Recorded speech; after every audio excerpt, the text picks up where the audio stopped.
Welcome, weary traveler, to this quiet moment, a gentle invitation to release the day's burdens and drift into the soft embrace of slumber.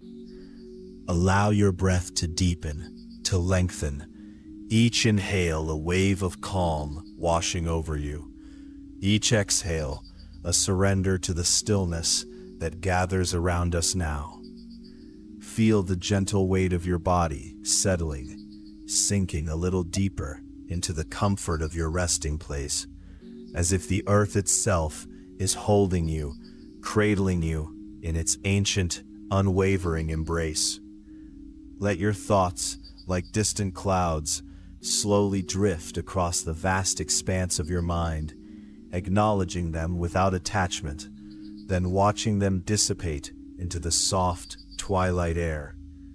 There is nothing left to do, nowhere left to be, except here, in this tranquil space, as we prepare to embark on a journey, not of miles, but of imagination. A journey to a place steeped in mystery, veiled in mist, and whispered about in ancient legends. Our destination tonight is a place of profound beauty and enduring enigma, a sacred sanctuary nestled high in the majestic Andes Mountains of Peru, Machu Picchu. Imagine, if you will, a city not merely built upon the earth, but woven into its very fabric, a masterpiece of human ingenuity and spiritual reverence, perpetually embraced by the ethereal breath of the clouds.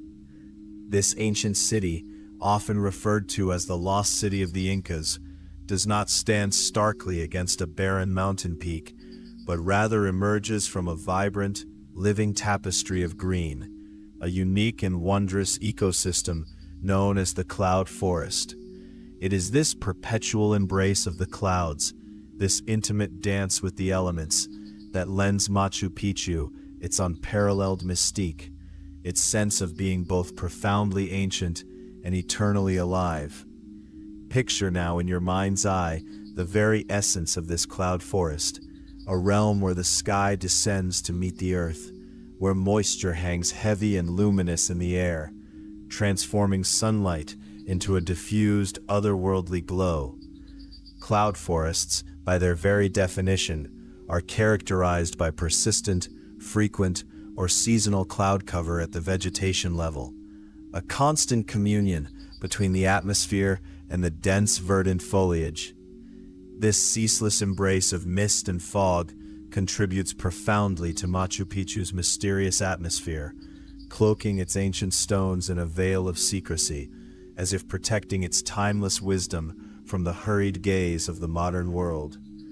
The air here is cool and moist, carrying the subtle, earthy scent of damp soil and living green, a fragrance that invites deep, cleansing breaths, each one drawing you further into this tranquil, ancient world. The strategic placement of Machu Picchu within this tropical mountain forest, at such a high altitude and amidst such steep, dramatic terrain, was no accident. It rendered the city a naturally defensible location, a fortress of stone and spirit, almost impenetrable to those who did not understand its intricate relationship with the land. The very landscape became its guardian, its protector, with sheer cliffs and dense vegetation forming natural barriers, ensuring its seclusion and safety for centuries. This natural camouflage, provided by the thick, enveloping cloud forest, played a pivotal role in keeping Machu Picchu hidden from invaders, preserving its sanctity and its secrets through generations of turmoil and change in the world beyond its misty borders. It was as if the mountain itself conspired with the clouds to shield this precious jewel, allowing it to slumber undisturbed, awaiting its rediscovery at the appointed time. The persistent mist and fog, which are the very essence of the cloud forest, do more than just obscure. They add an almost tangible, mystical aura to Machu Picchu, transforming the familiar into the extraordinary, blurring the edges of reality and inviting contemplation. Imagine the soft, shifting light as the sun attempts to pierce the swirling vapor, creating fleeting rainbows in the damp air, illuminating patches of moss-covered stone with an ethereal glow. This constant interplay of light and shadow, of visibility and concealment, imbues the entire site with a sense of the sacred, a feeling that one has stepped into a realm where the veil between worlds is thin, where ancient spirits might still linger. The high rainfall characteristic of this cloud forest environment contributes to the lush, vibrant greenery that surrounds and even embraces the ancient structures, and feeds the numerous waterfalls that cascade down the mountainsides around Machu Picchu, their gentle murmuring a constant, soothing soundtrack to this tranquil sanctuary. Indeed, the cloud forest ecosystem around Machu Picchu is not merely a backdrop, it is an integral part of its identity. Recognized as a UNESCO World Heritage Site for its unparalleled blend of natural and cultural significance, it is a living testament to the harmonious relationship between humanity and nature, a place where the sophisticated architectural achievements of the Inca seamlessly merge with the raw, untamed beauty of the wilderness. The enduring mystery of Machu Picchu, therefore, lies not just in its architectural brilliance, but in this profound, harmonious blend of sophisticated human creation with the raw, untamed beauty of the cloud forest, a testament to a civilization that understood the deep interconnectedness of all things. Within this verdant embrace, the cloud forest surrounding Machu Picchu reveals itself as a haven for a fascinating array of life, particularly for epiphytes, those remarkable plants that grow on other plants, not as parasites, but as gentle guests, absorbing moisture and nutrients directly from the misty air.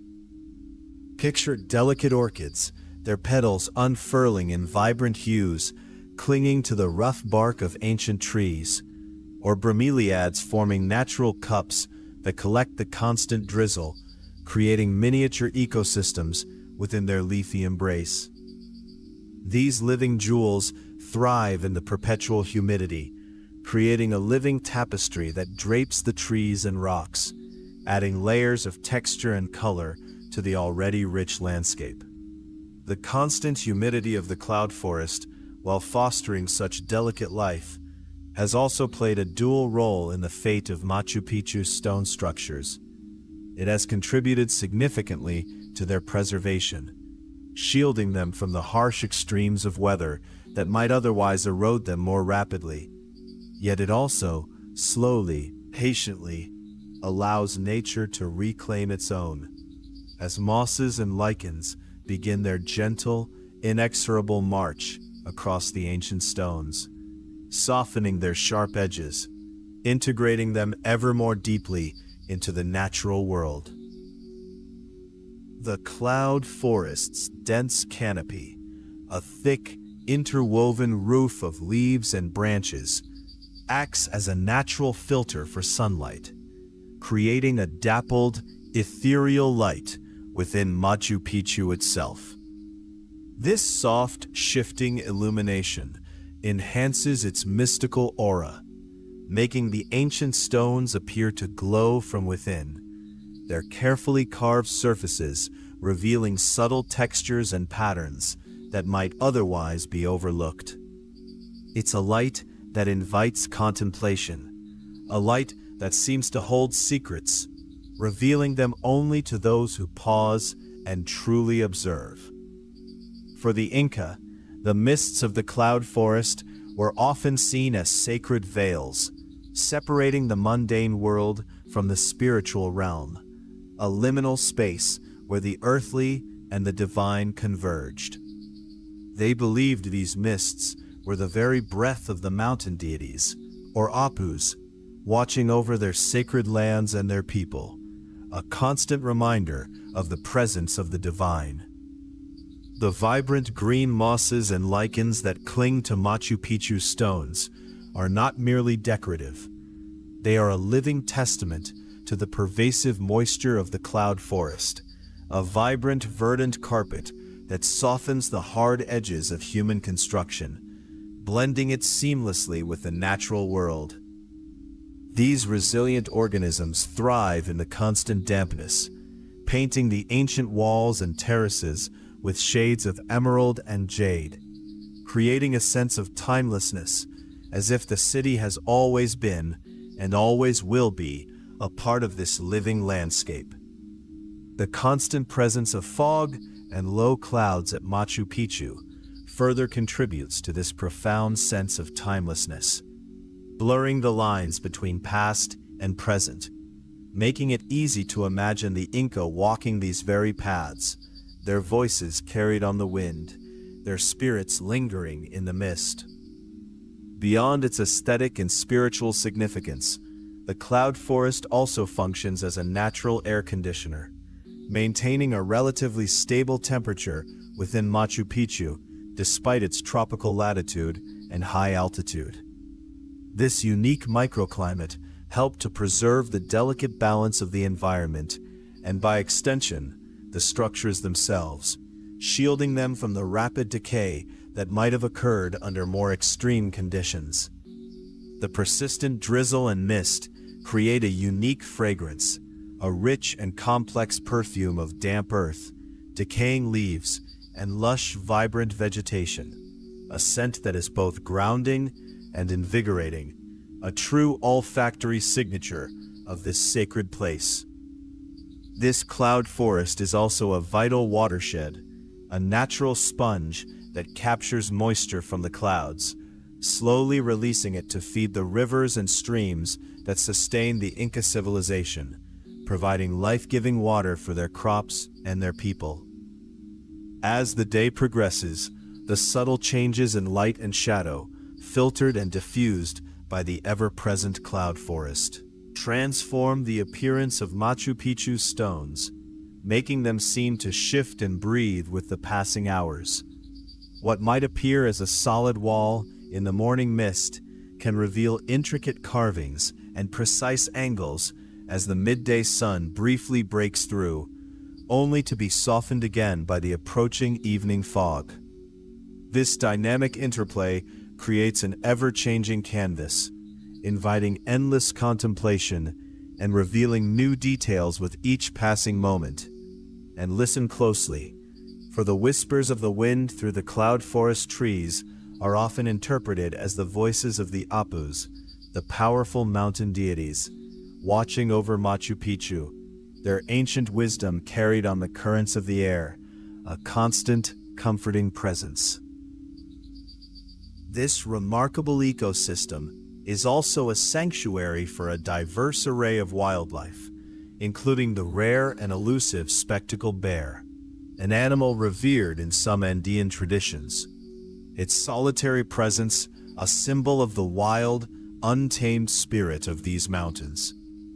Imagine, if you can, a glimpse of this magnificent creature, moving silently through the dense undergrowth, a fleeting moment of connection with the ancient heart of the forest. Inca legends often describe the cloud forest as a liminal space, a ceja de selva, or eyebrow of the jungle, a transitional zone that bridges the majestic, snow-capped peaks of the Andes and the sprawling, vibrant Amazon rainforest. It is a place of transition, of convergence, where different worlds meet and intertwine, creating a unique and powerful energy. The persistent mists of the cloud forest, as we've explored, were deeply significant to the Inca, believed to be the very breath of the mountain deities, or Apus, a sacred manifestation of their power and presence. This belief imbued the entire landscape with a spiritual significance, making every cloud, every wisp of fog, a sacred communication. The cloud forest's unique flora, including a breathtaking variety of bromeliads and ferns, thrives on the constant humidity, creating a living tapestry of green, a vibrant, intricate network of life that covers every surface, from the highest branches to the lowest stones. These plants, with their delicate forms and resilient nature, are a testament to the life-giving power of the mist, absorbing moisture directly from the air, creating a truly ethereal atmosphere. Moreover, the cloud forest provides natural insulation, helping to maintain a relatively stable temperature within Machu Picchu's structures, protecting them from the daily temperature fluctuations that can cause wear and tear. This consistent, moderate climate contributed to the remarkable preservation of the city over centuries. The vibrant green mosses and lichens, as we've touched upon, are not just beautiful. They are a powerful testament to the pervasive humidity of the cloud forest, painting the ancient stones with a living patina, a soft, verdant embrace that speaks of time and resilience. The cloud forest's dense vegetation, its thick canopy and impenetrable undergrowth, played a crucial role in concealing Machu Picchu from invaders, contributing significantly to its lost city status for centuries. It was a natural fortress, a secret garden, hidden from the world's gaze by the very forces of nature, allowing it to remain undisturbed, its secrets held close by the mountains and the mists. This unique microclimate, with its high humidity and constant moisture, has not only fostered a rich biodiversity, but has also been instrumental in preserving Machu Picchu from rapid decay, shielding it from extreme weather and human interference for centuries, allowing its ancient stones to stand as a testament to a civilization that understood how to live in profound harmony with its environment. The cloud forest's high humidity and constant moisture contribute to the growth of unique mosses, ferns, and epiphytes that cling to trees, creating an ethereal, almost otherworldly atmosphere around the ruins, a living, breathing testament to the enduring power and beauty of nature. As the mists begin to part, ever so gently, revealing glimpses of the city's ancient stones, we are left with a profound sense of wonder, a quiet contemplation of its origins and the remarkable people who built it. What secrets do these stones hold? What stories do the winds whisper through the ancient terraces? We shall delve deeper into these questions, exploring the intricate architecture and the ingenious engineering of Machu Picchu, imagining the lives of the Inca who once walked these sacred paths, in the gentle unfolding of our journey together.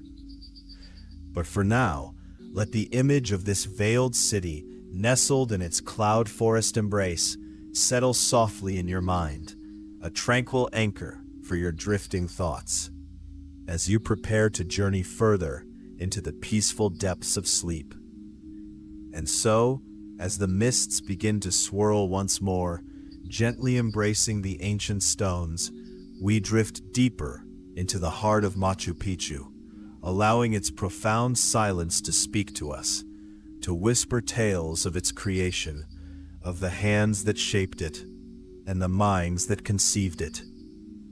We move now from the initial discovery, from the awe of simply finding this lost city, to a more intimate understanding of its very essence, of the ingenious spirit that brought it forth from the rugged mountain slopes and the dense enveloping cloud forest.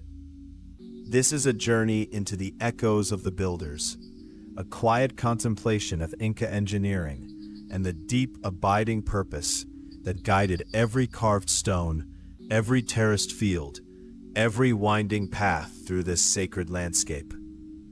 Imagine, if you will, the sheer scale of the vision that must have taken root in the mind of Emperor Pachacuti, the mighty Sapa Inca, around the year 1450 AD, a time when the Inca Empire was reaching its glorious zenith, stretching its influence across vast and varied lands. It was during this period of immense power and cultural flowering that Machu Picchu, this jewel of the Andes, was meticulously planned and brought into being, not as a mere settlement, but as a profound statement, a testament to the Incas' mastery over their environment and their deep connection to the cosmos. Pachacuti, whose name means "he who shakes the earth," was a transformative leader, a conqueror, and an architect. And it is under his visionary reign that many of the most iconic Inca sites, including this very one, began to rise, each one a carefully considered expression of their civilization's ideals.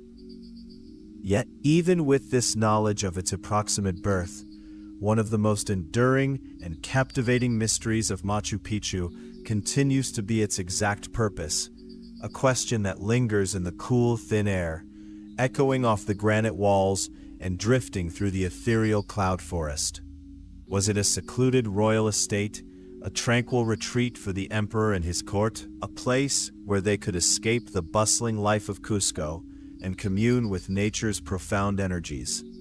Or perhaps it was a supremely sacred site, a pilgrimage destination, a place of profound spiritual significance, where the veil between worlds felt thinner, where rituals and ceremonies could draw the people closer to their deities. Some theories even suggest it functioned as a sophisticated astronomical observatory, its structures meticulously aligned with the movements of the sun, moon, and stars, allowing the Inca priests and astronomers to track celestial cycles, predict solstices and equinoxes, and perhaps even divine the will of the heavens. Each theory offers a tantalizing glimpse into the heart of Inca belief and practice, yet none fully encompasses the multi-layered grandeur of this extraordinary place, leaving its ultimate secret to reside forever within the mists. As we ponder these possibilities, our gaze inevitably falls upon the stones themselves, those silent witnesses to centuries of sun and rain, of human endeavor and natural majesty. The Inca were without question master stonemasons, their skill so profound that it often defies modern comprehension, leaving us to marvel at their seemingly impossible feats. They managed to fit massive, irregularly shaped stones together with such astonishing precision that not even a knife blade can be slipped between the joints, creating walls of unparalleled strength and beauty without the use of any mortar whatsoever. This remarkable technique, known as ashlar masonry, is a hallmark of Inca architecture, a testament to their patience, their understanding of geometry, and their sheer physical strength. Each stone was painstakingly cut, shaped, and polished, often with nothing more than harder stones and sand, then meticulously fitted into its place, creating structures that have withstood earthquakes and the relentless passage of time, standing firm against the elements that have long since crumbled lesser constructions. The precise cutting and fitting of Machu Picchu stones without mortar remains an engineering marvel, especially when one considers the remote and challenging environment in which this city was built. Imagine the sheer effort involved in quarrying these immense granite blocks from the surrounding mountainsides, then transporting them, often uphill, across rugged terrain, through the dense, often slippery cloud forest, to their designated positions. There were no beasts of burden large enough, no wheels to aid in transport, only human ingenuity, collective effort, and an unwavering determination. Each stone was a puzzle piece, carefully crafted to interlock perfectly with its neighbors, forming walls that are both structurally sound and aesthetically breathtaking, reflecting a deep respect for the materials and an almost spiritual connection to the very act of building. This was not merely construction, it was a form of art, a dialogue between humanity and the earth, a symphony of stone. It is believed that Machu Picchu's precise location was not chosen by chance or convenience, but rather for its profoundly sacred geography, nestled amidst a breathtaking amphitheater of revered mountain peaks. The Inca held mountains, or apus, in deep reverence, considering them powerful deities, forces of life-giving water, and protectors of their people. The very act of building Machu Picchu here, surrounded by these majestic, cloud-shrouded giants, was an act of devotion, a way of placing their city in direct communion with the most potent forces of their spiritual world. The peaks of Huayna Picchu and Machu Picchu mountain itself, along with the distant Salcantay, frame the site in a way that suggests a deliberate alignment, creating a landscape that is not only visually stunning, but also imbued with profound spiritual significance, a place where the earthly and the divine seamlessly intertwined. Among the many exquisitely crafted structures within Machu Picchu, the House of the High Priest stands out as a prime example of Inca architectural prowess. Its finely constructed walls and intricate details speaking volumes about the status of its inhabitants and the importance of their spiritual duties. This building, like many others of high importance, showcases the finest ashlar masonry, with stones so perfectly joined they appear to be a single, continuous surface, reflecting light in subtle ways that change with the shifting sun and the passing clouds. One can almost feel the presence of those who once dwelled here, perhaps meditating, performing sacred rites, or simply contemplating the vast sacred landscape spread out before them, their lives intimately woven into the fabric of this extraordinary place. The precision, the smooth surfaces, the subtle curves, all speak of a civilization that valued beauty, order, and a deep connection to the spiritual realm. Machu Picchu itself was meticulously planned, divided into distinct sectors that seamlessly integrated with the natural cloud forest landscape, demonstrating the Incas' genius for urban planning and sustainable living. There was the urban sector, where temples, residences, and plazas were clustered, forming the heart of the community, a place of gathering and ceremony. And then there was the agricultural sector, a series of magnificent terraces cascading down the mountainside, transforming steep slopes into fertile farmland. This careful division and integration allowed the city to thrive in its challenging environment, harnessing the resources of the cloud forest while minimizing its impact, a harmonious balance between human habitation and the wild, untamed beauty of nature. The entire city felt as if it had grown organically from the mountain itself, rather than being imposed upon it. Yet another intriguing mystery woven into the very fabric of Machu Picchu is the advanced engineering of its drainage system, a silent testament to the Incas' practical brilliance and their deep understanding of their environment.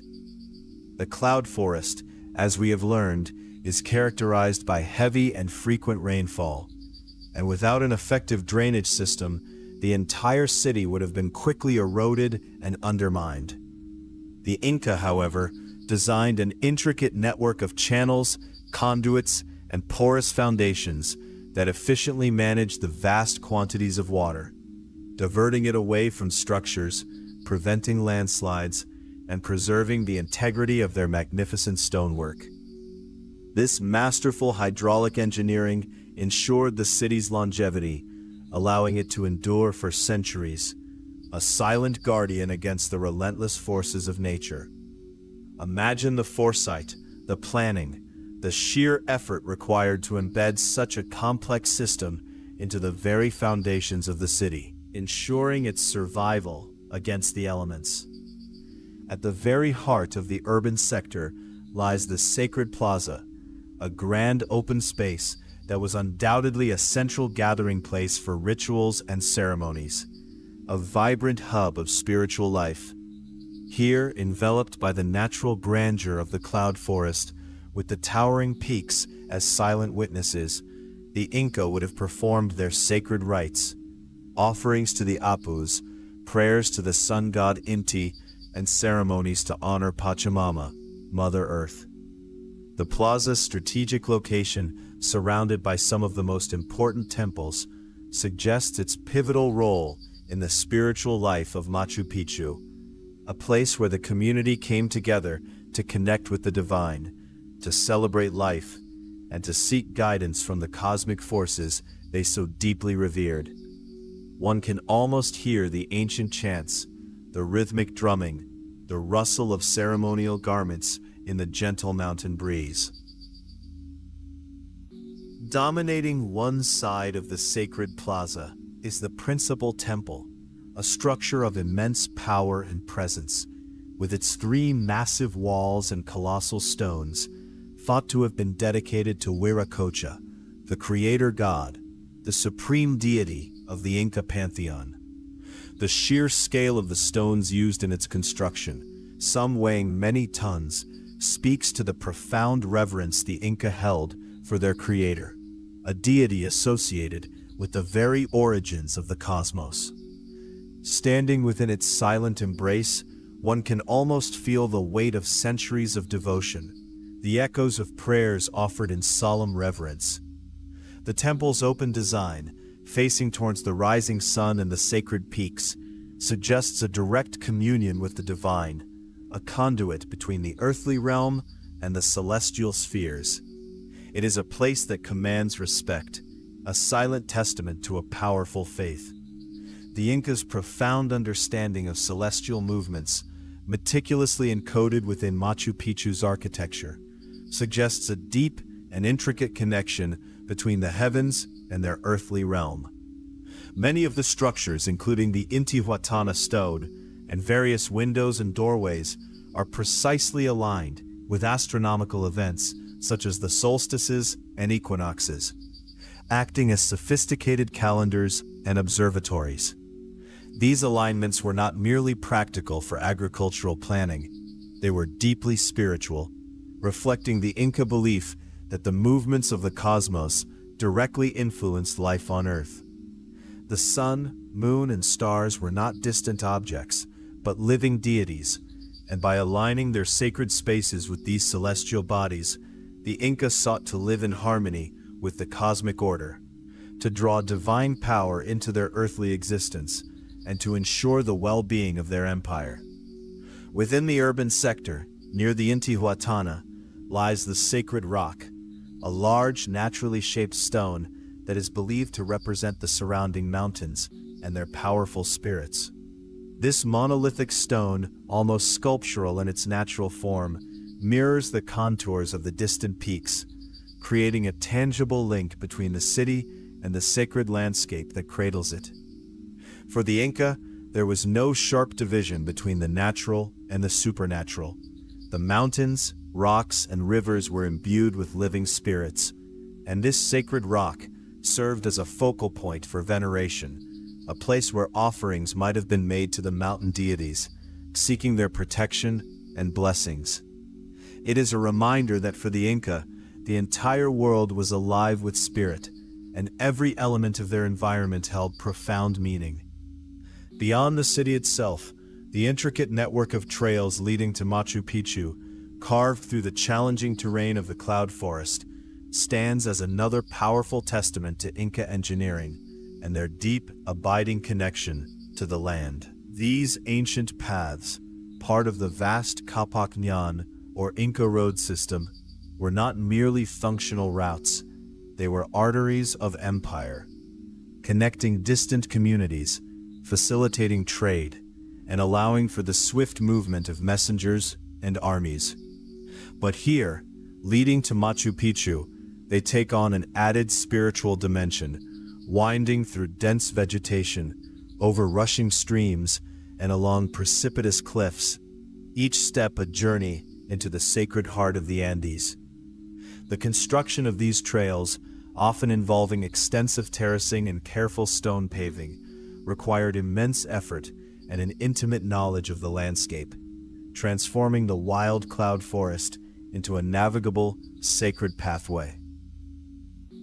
Indeed, the construction of Machu Picchu involved the monumental task of moving massive stones through the challenging, often slippery terrain of the cloud forest, a feat that continues to inspire awe and wonder. Imagine hundreds, perhaps thousands of individuals working in concert, using only ropes, levers, and sheer human strength to maneuver these colossal blocks up steep inclines, across ravines, and through dense vegetation.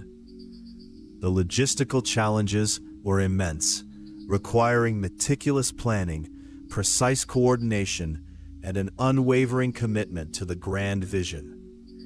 The very act of building here was an act of profound will, a demonstration of humanity's capacity to shape its environment, not through brute force alone, but through intelligent design and collective effort, transforming the raw materials of the mountain into a masterpiece of human endeavor. The sophisticated water channels and fountains at Machu Picchu further demonstrate the Incas' mastery of hydraulic engineering, an essential skill for sustaining life in the humid cloud forest environment. A series of natural springs high above the city provided a constant supply of fresh, pure water, which was then channeled through an intricate network of stone conduits, carefully graded to maintain a steady flow. This water fed a series of 16 ritual fountains, or pachas, cascading down the main street, providing not only practical hydration for the inhabitants, but also serving a ceremonial purpose, symbolizing purity and life. The sound of this flowing water, a gentle murmur against the backdrop of the cloud forest, would have been a constant, soothing presence, a reminder of the life-giving power of the mountains and the ingenuity of those who harnessed it. One mystery that continues to intrigue researchers is how the Inca managed to sustain a relatively large population at Machu Picchu, relying on the cloud forest's resources without depleting them, a testament to their sustainable practices. The agricultural terraces, meticulously engineered to maximize sunlight and retain moisture, allowed for the cultivation of a variety of crops, including maize, potatoes, and quinoa, providing a stable food supply. But beyond agriculture, the Inca likely practiced careful resource management, utilizing the diverse flora and fauna of the cloud forest in a way that ensured long-term sustainability. Their deep reverence for Pachamama, Mother Earth, would have guided their interactions with the environment, fostering a sense of stewardship rather than exploitation, a harmonious coexistence that allowed both the city and its surrounding ecosystem to flourish. The Incas' stonework at Machu Picchu often mimics the natural contours and textures of the surrounding cloud forest landscape, creating a profound sense of integration between the built environment and the natural world. Instead of imposing rigid, artificial forms onto the mountain, the Inca allowed the natural topography to guide their designs, shaping their structures to flow with the slopes, to embrace the natural curves of the land. Some stones are left partially unworked, their natural form incorporated into the wall, blurring the lines between human creation and nature's artistry. This organic approach to architecture reflects a deep philosophical understanding of their place within the natural order, a belief that humanity was not separate from nature, but an integral part of its grand design, living in respectful harmony with the powerful forces of the Andes. One compelling theory suggests that Machu Picchu served as a lacta, a type of Inca settlement designed not just for habitation, but to control and manage resources from the surrounding cloud forest. These lactas were strategic outposts, administrative centers, and sometimes even ceremonial sites, established to extend the empire's reach and to efficiently utilize the diverse ecological zones within its vast territory. In this context, Machu Picchu would have been a sophisticated hub for collecting, processing, and distributing the unique products of the cloud forest: medicinal plants, exotic birds, valuable timber, and other resources that were vital to the Inca economy and culture. This theory adds another layer of purpose to the city, transforming it from a mere retreat into a dynamic center of imperial administration and resource management. The principal temple at Machu Picchu, with its massive stones and imposing presence, profoundly reflects the Incas' belief in the enduring power of the mountains and the cloud forest, seeing them as living entities imbued with divine energy. The sheer scale of the stones, their raw, untamed beauty, mirrors the majesty of the surrounding peaks, creating a direct visual and spiritual link between the temple and the sacred landscape. It was a place where the power of the Apus could be felt most keenly, a sanctuary where the spiritual essence of the mountains converged, offering protection, sustenance, and a profound sense of connection to the eternal forces of nature. The temple was not just a building, it was a manifestation of their reverence for the very earth beneath their feet. The urban sector of Machu Picchu was meticulously and thoughtfully planned to integrate seamlessly with the natural slopes and contours of the cloud forest environment, a testament to the Incas' engineering brilliance and their deep respect for the land.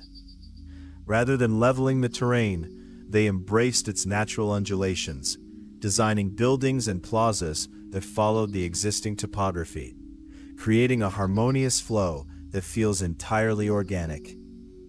Terraces were not just for agriculture, they also provided stable foundations for structures, while pathways and staircases wound gracefully around natural rock formations.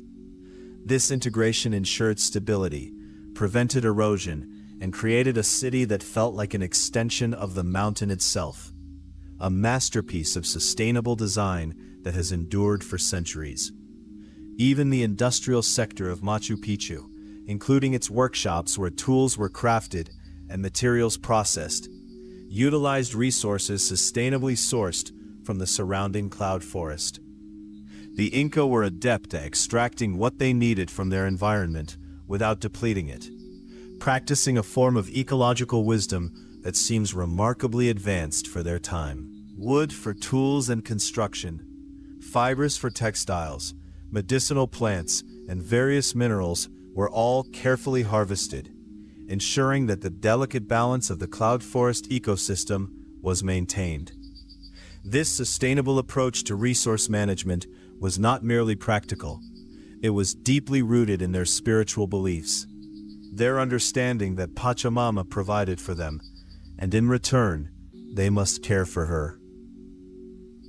The very construction of Machu Picchu involved moving these massive stones without mortar, a feat still not fully understood by modern engineers, suggesting an advanced level of engineering skills amidst the challenging cloud forest terrain. The precise methods they employed to quarry, transport, and perfectly fit these colossal blocks remain a subject of ongoing study and speculation. Was it a sophisticated system of ramps and levers? Did they utilize wet sand to slide stones into place? The answers are still shrouded in the mists of time, adding to the mystique of this incredible sight. What is clear, however, is that it required an extraordinary combination of ingenuity, collective labor, and an unparalleled understanding of physics and geology, enabling them to defy the perceived limitations of their technology. The sophisticated water channels and fountains at Machu Picchu further demonstrate the Incas' mastery of hydrology, essential for sustaining life in the humid cloud forest environment. The constant flow of fresh, clean water, channeled from distant springs, was not only vital for drinking and bathing, but also played a significant role in their spiritual practices, symbolizing purification and renewal. The gentle sound of water cascading through the fountains would have created a calming, meditative atmosphere throughout the city, a constant reminder of the life-giving power of the mountains and the ingenuity of those who harnessed it. It was a symphony of stone and water, meticulously orchestrated to support both body and spirit. And finally, the very granite stones used to build Machu Picchu were quarried locally, requiring immense effort to transport and shape them within the steep, forested slopes. This local sourcing minimized the logistical challenges, but by no means made the task easy. The quarries, often visible as scars on the mountainside, reveal the scale of the undertaking, the raw power of human will applied to the unyielding rock. Each stone tells a story of its journey from the earth to its final resting place, a testament to the enduring spirit of the Inca builders, who, with patience and perseverance, transformed the rugged landscape into a timeless masterpiece. As we allow these images to settle, these whispers of ancient engineering and profound purpose, we begin to feel a deeper connection to the very soul of Machu Picchu, a sense of its enduring mystery and its timeless wisdom. The wind sighs gently through the ancient stones, carrying with it the echoes of those who built this city, those who lived and worshipped here, their lives inextricably linked to the mountains and the mists. And as the light softens, casting long, peaceful shadows across the terraces and temples, we prepare to journey deeper into the heart of its sacred spaces, to uncover more of its secrets, to feel the quiet power that emanates from every meticulously placed stone, guiding us gently into a state of profound rest and inner peace, as the mists gather once more, ready to reveal the next layer of its ancient story. As the gentle mists of the cloud forest continue their slow, ethereal dance around us, we find ourselves drifting deeper into the heart of Machu Picchu, a place where the earthly realm seems to merge seamlessly with the celestial, where every stone whispers tales of profound reverence for the cosmos. We are now poised to explore the very essence of its sacred architecture, to understand how the ancient Inca, with their extraordinary wisdom, meticulously wove their spiritual beliefs into the very fabric of this magnificent city, creating a sanctuary that mirrored the heavens above and harmonized with the living earth below. It is in these sacred spaces, these meticulously aligned structures, that we truly begin to grasp the depth of their connection to the sun, the moon, and the myriad stars that grace their Andean nights, a connection that transcended mere observation and became an intricate living part of their daily existence, their rituals, and their very understanding of the universe. Machu Picchu's precise astronomical alignments are not merely architectural curiosities. They are profound declarations of its builders' deep reverence for celestial bodies, a testament to a civilization that understood the sky not as a distant, separate entity, but as an integral, guiding force in their lives, influencing everything from agricultural cycles to spiritual ceremonies. Imagine, if you will, standing within these ancient walls, feeling the subtle shift of the sun's rays as they illuminate a specific corner, or watching the moon rise precisely over a distant peak, and you begin to comprehend the meticulous planning, the patient observation, and the profound respect that went into shaping this sacred landscape. Every angle, every window, every carefully placed stone seems to have been designed to capture a moment, to mark a passage of time, to honor a specific deity or cosmic event, transforming the entire city into a grand open-air observatory, a temple dedicated to the boundless expanse of the heavens. The Inca did not just build structures, they built living calendars, sacred sundials, and celestial maps etched into the very mountainside, allowing them to track the movements of the sun, the moon, and the stars with astonishing accuracy, guiding their agricultural practices, their festivals, and their spiritual journeys through the cycles of the year.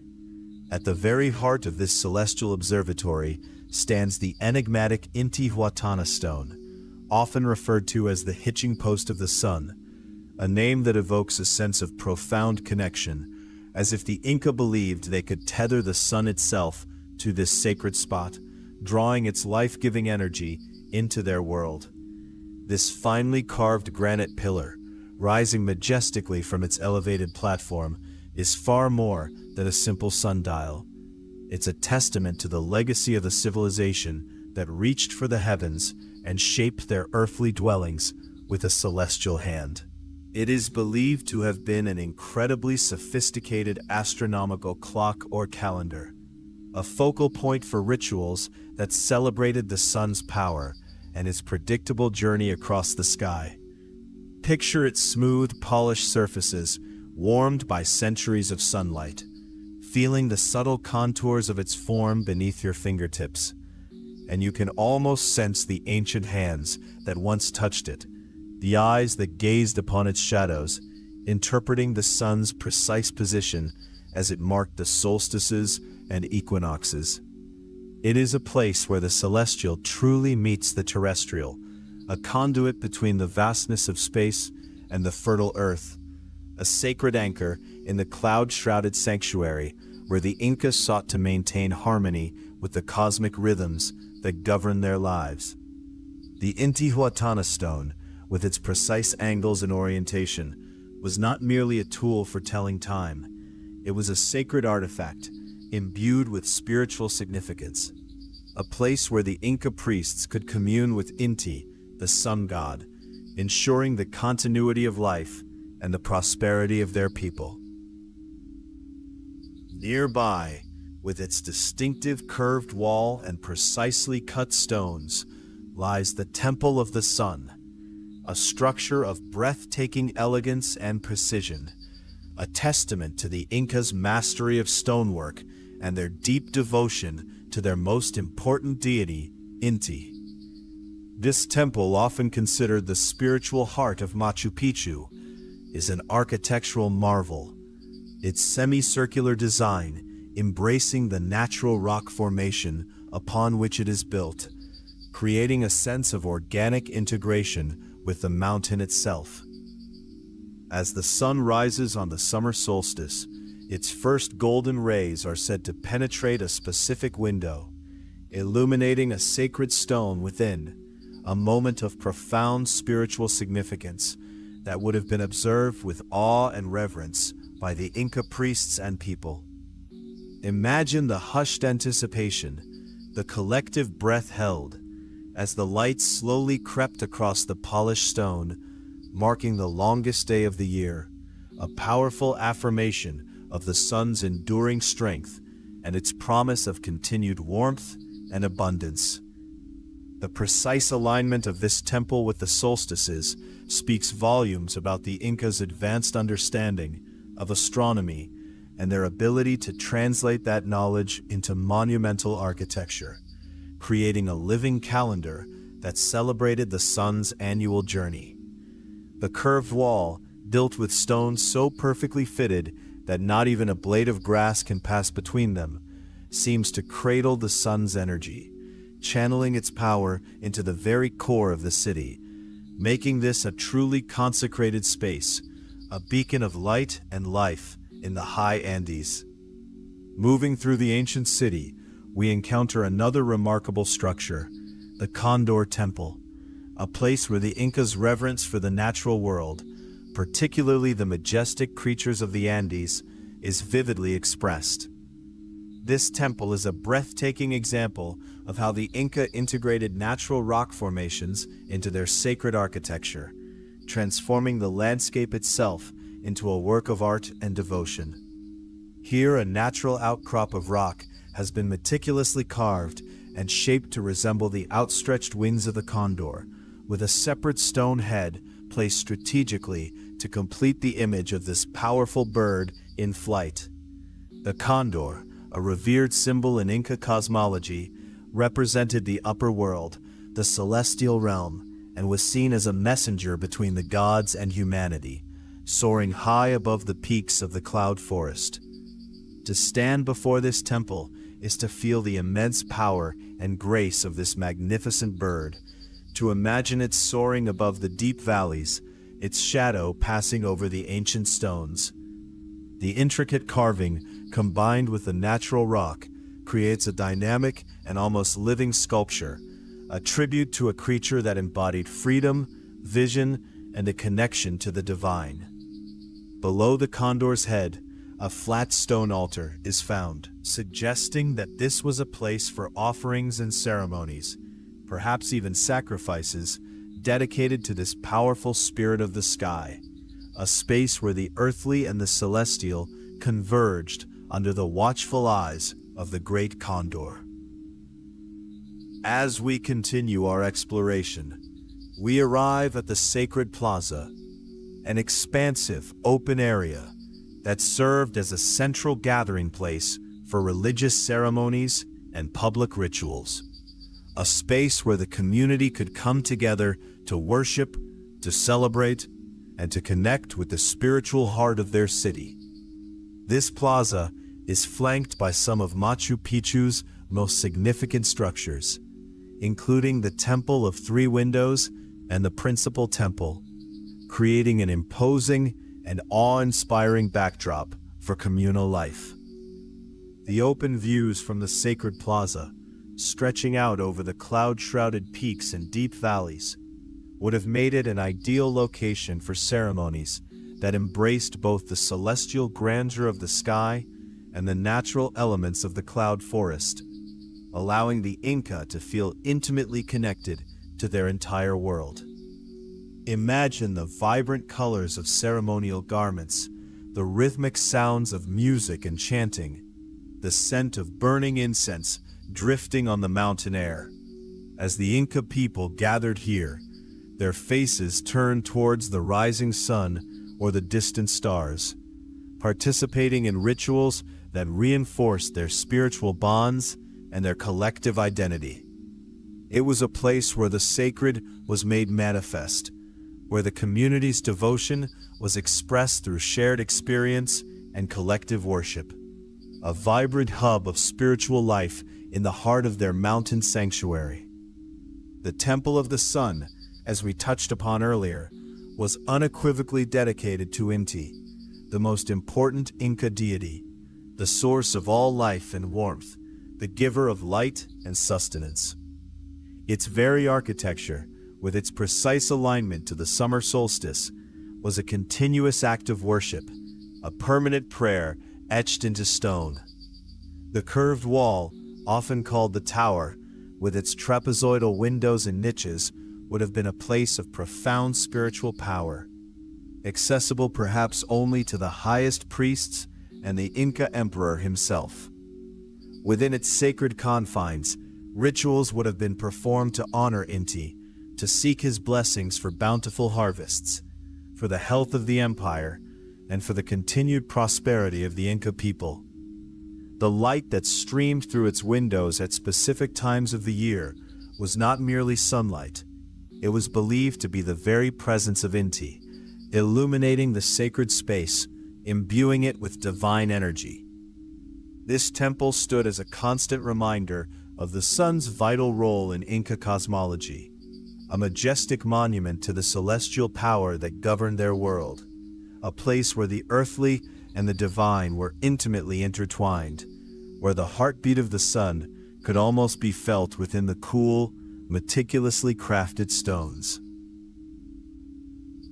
Beyond the main city, nestled mysteriously on the slopes of Machu Picchu, the towering mountain that dramatically overlooks Machu Picchu, lies the lesser-known Moon Temple, a site shrouded in an air of profound mystery and difficult to access, adding to its enigmatic allure.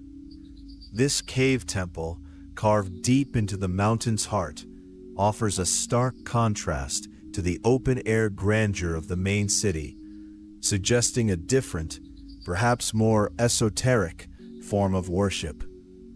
Imagine descending into its cool, dark interior, the sounds of the cloud forest fading behind you, replaced by the hushed whispers of the mountain itself. Here, within the natural embrace of the cave, Intricate carvings and niches adorn the rock walls, hinting at secret rituals performed in the soft glow of flickering torches, perhaps dedicated to Mama Killa, the moon goddess, or other chthonic deities.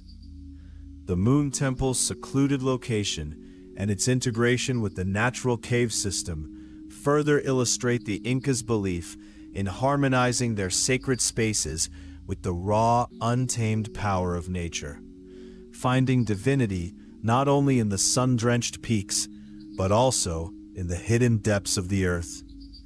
It is a place that invites contemplation, a sanctuary where the veil between worlds might have felt exceptionally thin, where ancient secrets still linger in the cool, damp air, waiting to be rediscovered by those who dare to venture into its mysterious embrace. Some theories propose that the entire layout of Machu Picchu itself served as a sacred landscape, mirroring the celestial constellations in its arrangement, a grand terrestrial map of the heavens. This idea suggests an even deeper layer of astronomical and spiritual intention, where the city was not just built on the earth, but was designed to reflect the cosmos, creating a microcosm of the universe in stone and earth. Imagine the Inca priests and astronomers gazing at the night sky, identifying the patterns of stars, and then meticulously planning the placement of structures, plazas, and terraces to correspond with these celestial forms, transforming the entire city into a living diagram of their cosmic understanding. This profound concept elevates Machu Picchu from a mere city to a monumental sacred artwork, a deliberate attempt to bring the heavens down to earth, to live within a landscape that was itself a prayer, a constant reminder of the interconnectedness of all things. The peaks surrounding Machu Picchu, such as Huayna Picchu and Putacusi, are themselves considered sacred apus in Inca cosmology, mountain spirits that watched over the city, further reinforcing the idea of a sacred landscape where every element, from the smallest stone to the highest peak, held spiritual significance. Returning to the Intihuatana stone, its very name, hitching post of the sun, speaks volumes about the Incas' desire to connect the celestial with the cloud forest's earthly realm, to anchor the powerful energy of the sun to their sacred sanctuary. This finely carved granite pillar, with its precise angles and orientations, was not merely a scientific instrument. It was a ritualistic sundial, a focal point for ceremonies where priests would symbolically tie the sun to the earth during the winter solstice, ensuring its return and the continuation of life.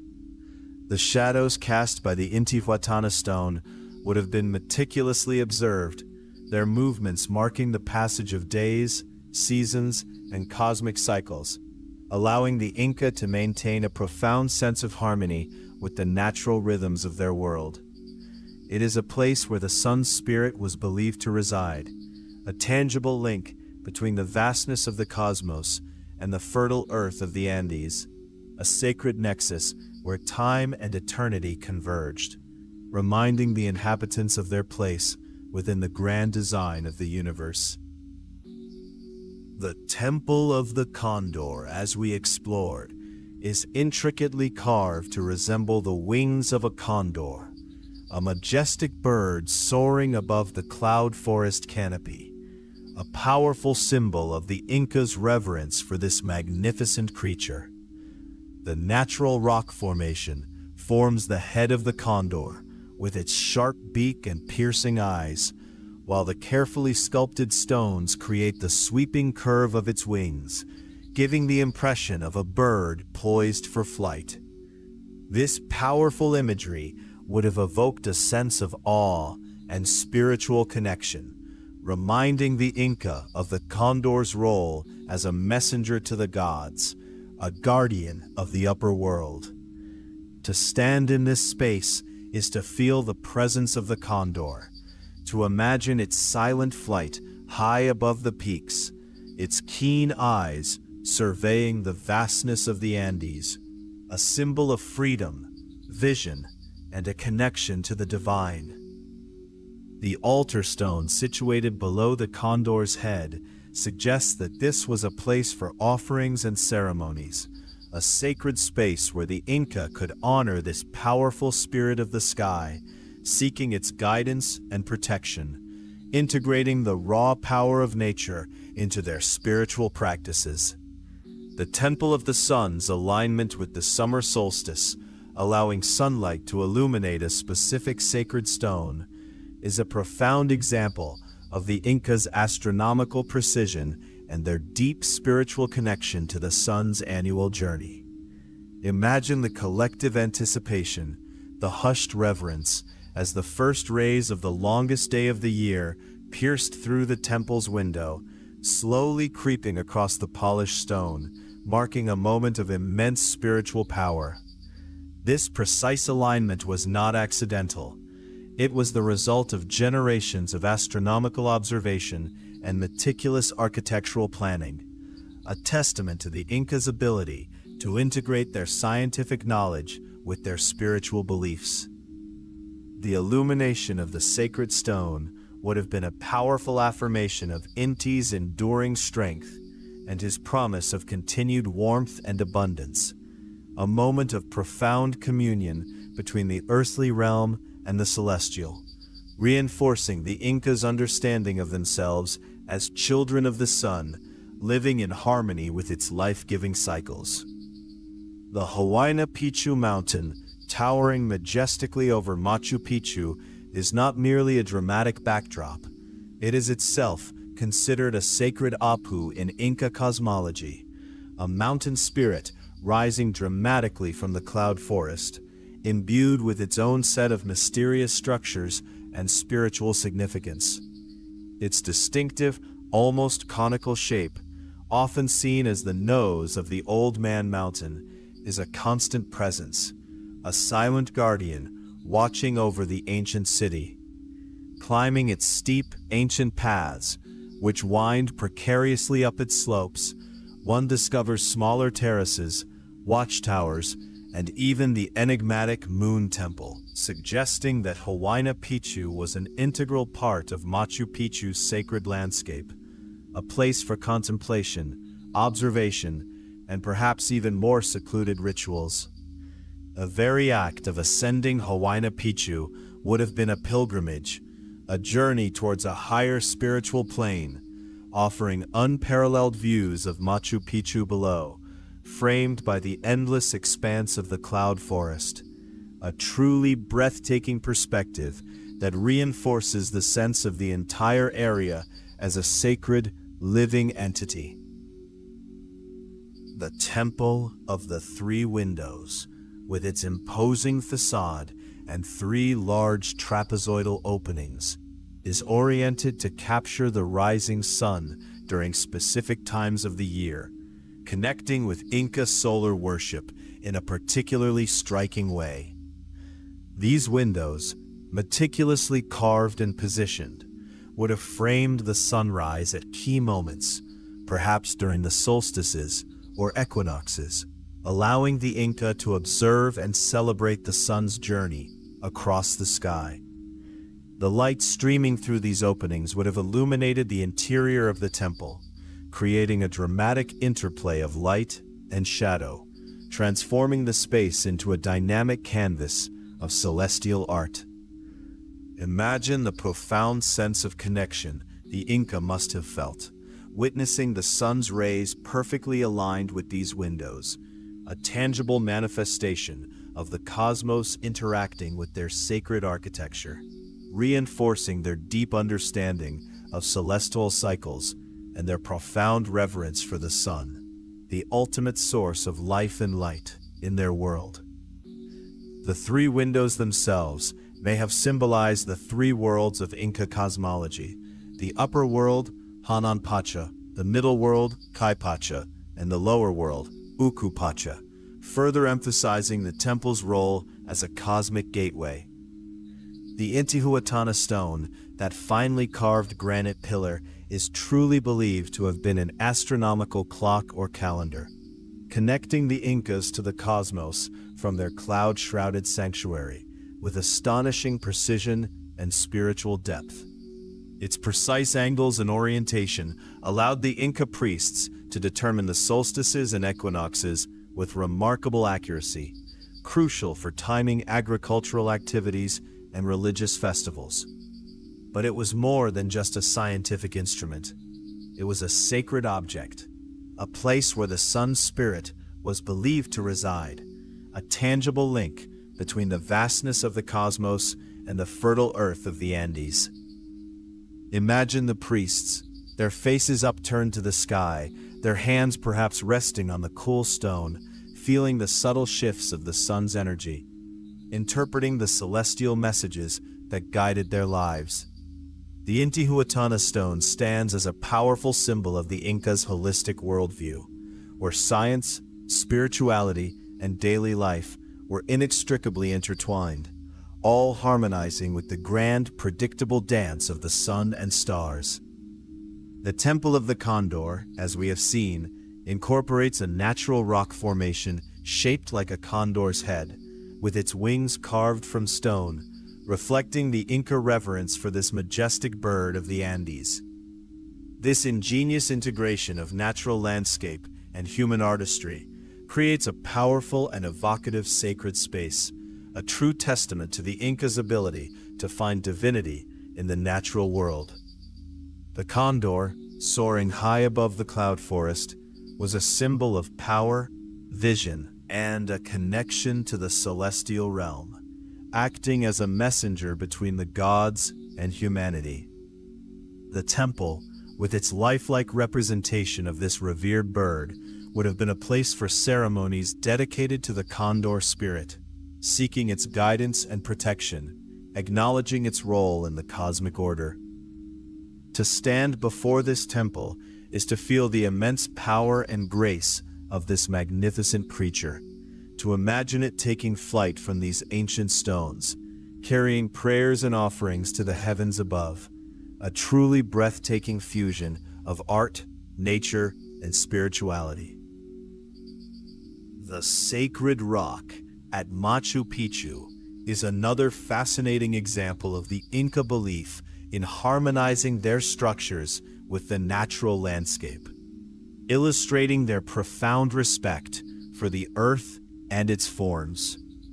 This large, perfectly shaped stone, situated in a quiet corner of the city, is said to mirror the exact shape of the Purucusi mountain behind it, a sacred apu that rises dramatically across the Urubamba River.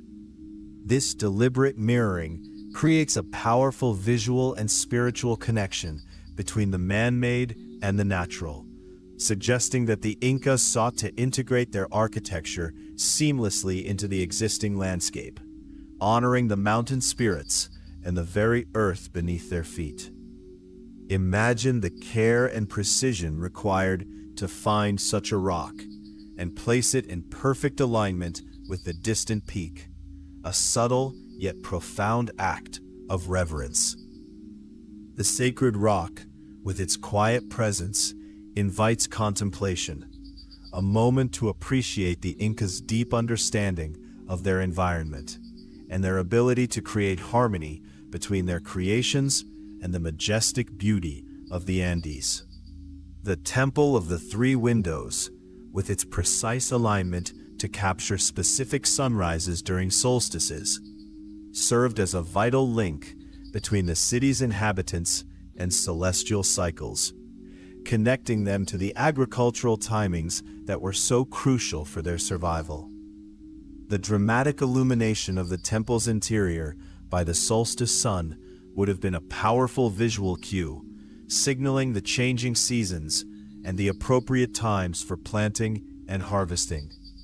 This integration of astronomical observation with practical agricultural knowledge highlights the Incas' sophisticated understanding of their environment and their ability to translate that knowledge into a coherent system of life. The temple was not just a place of worship. It was a functional calendar, a living reminder of the sun's power and its influence on the earth's bounty, reinforcing the Incas' deep connection to the celestial rhythms that governed their world and ensured their prosperity. The Moon Temple, that lesser-known cave temple on Huayna Picchu, features intricate carvings and niches, suggesting esoteric rituals performed within the mountain's heart, a place of profound mystery and spiritual depth. Descending into its cool, damp interior, one can almost feel the ancient energies that permeate this secluded sanctuary. The carvings, some depicting figures or symbols, others forming intricate patterns, hint at ceremonies that might have been dedicated to Mama Killa, the moon goddess, or to the chthonic forces of the earth itself. The niches, carefully carved into the rock, may have held offerings or sacred objects, further emphasizing the temple's role as a place of intimate worship and spiritual communion. Its remote location and the natural embrace of the cave suggest a more private, perhaps even secretive, form of devotion. A place where the Inca could connect with the deeper, more mysterious aspects of the cosmos, away from the bustling activity of the main city, truly integrating the sacred with the cloud forest's natural formations. The principal temple at Machu Picchu, with its massive, precisely cut stones, is thought to have been a central place for religious ceremonies and offerings, a grand and imposing structure that commanded respect and awe. Its monumental scale and the sheer perfection of its stonework speak volumes about the Incas' engineering prowess and their dedication to creating spaces worthy of their deities. The temple's open-sided design, facing the sacred plaza, suggests that it was a place for public ceremonies, where the community could gather to witness important rituals and participate in collective worship. Imagine the grandeur of such events, the solemn procession of priests, the elaborate offerings, all performed against the backdrop of these magnificent stones, imbued with centuries of spiritual energy. The principal temple stood as a testament to the Incas' unwavering faith and their commitment to maintaining harmony with the divine forces that shaped their world, a central pillar of their spiritual life. The Stairway of the Fountains at Machu Picchu, a series of 16 ritual baths, highlights the sacred importance of water purification and ceremonies within the city, underscoring the Incas' profound reverence for this life-giving element. Water, flowing down from the sacred springs high above, was channeled through a sophisticated system of aqueducts and fountains, each bath meticulously carved and positioned. These fountains were not merely for practical use, they were integral to the city's spiritual life, providing a continuous flow of pure, sacred water for purification rituals, offerings, and ceremonial bathing.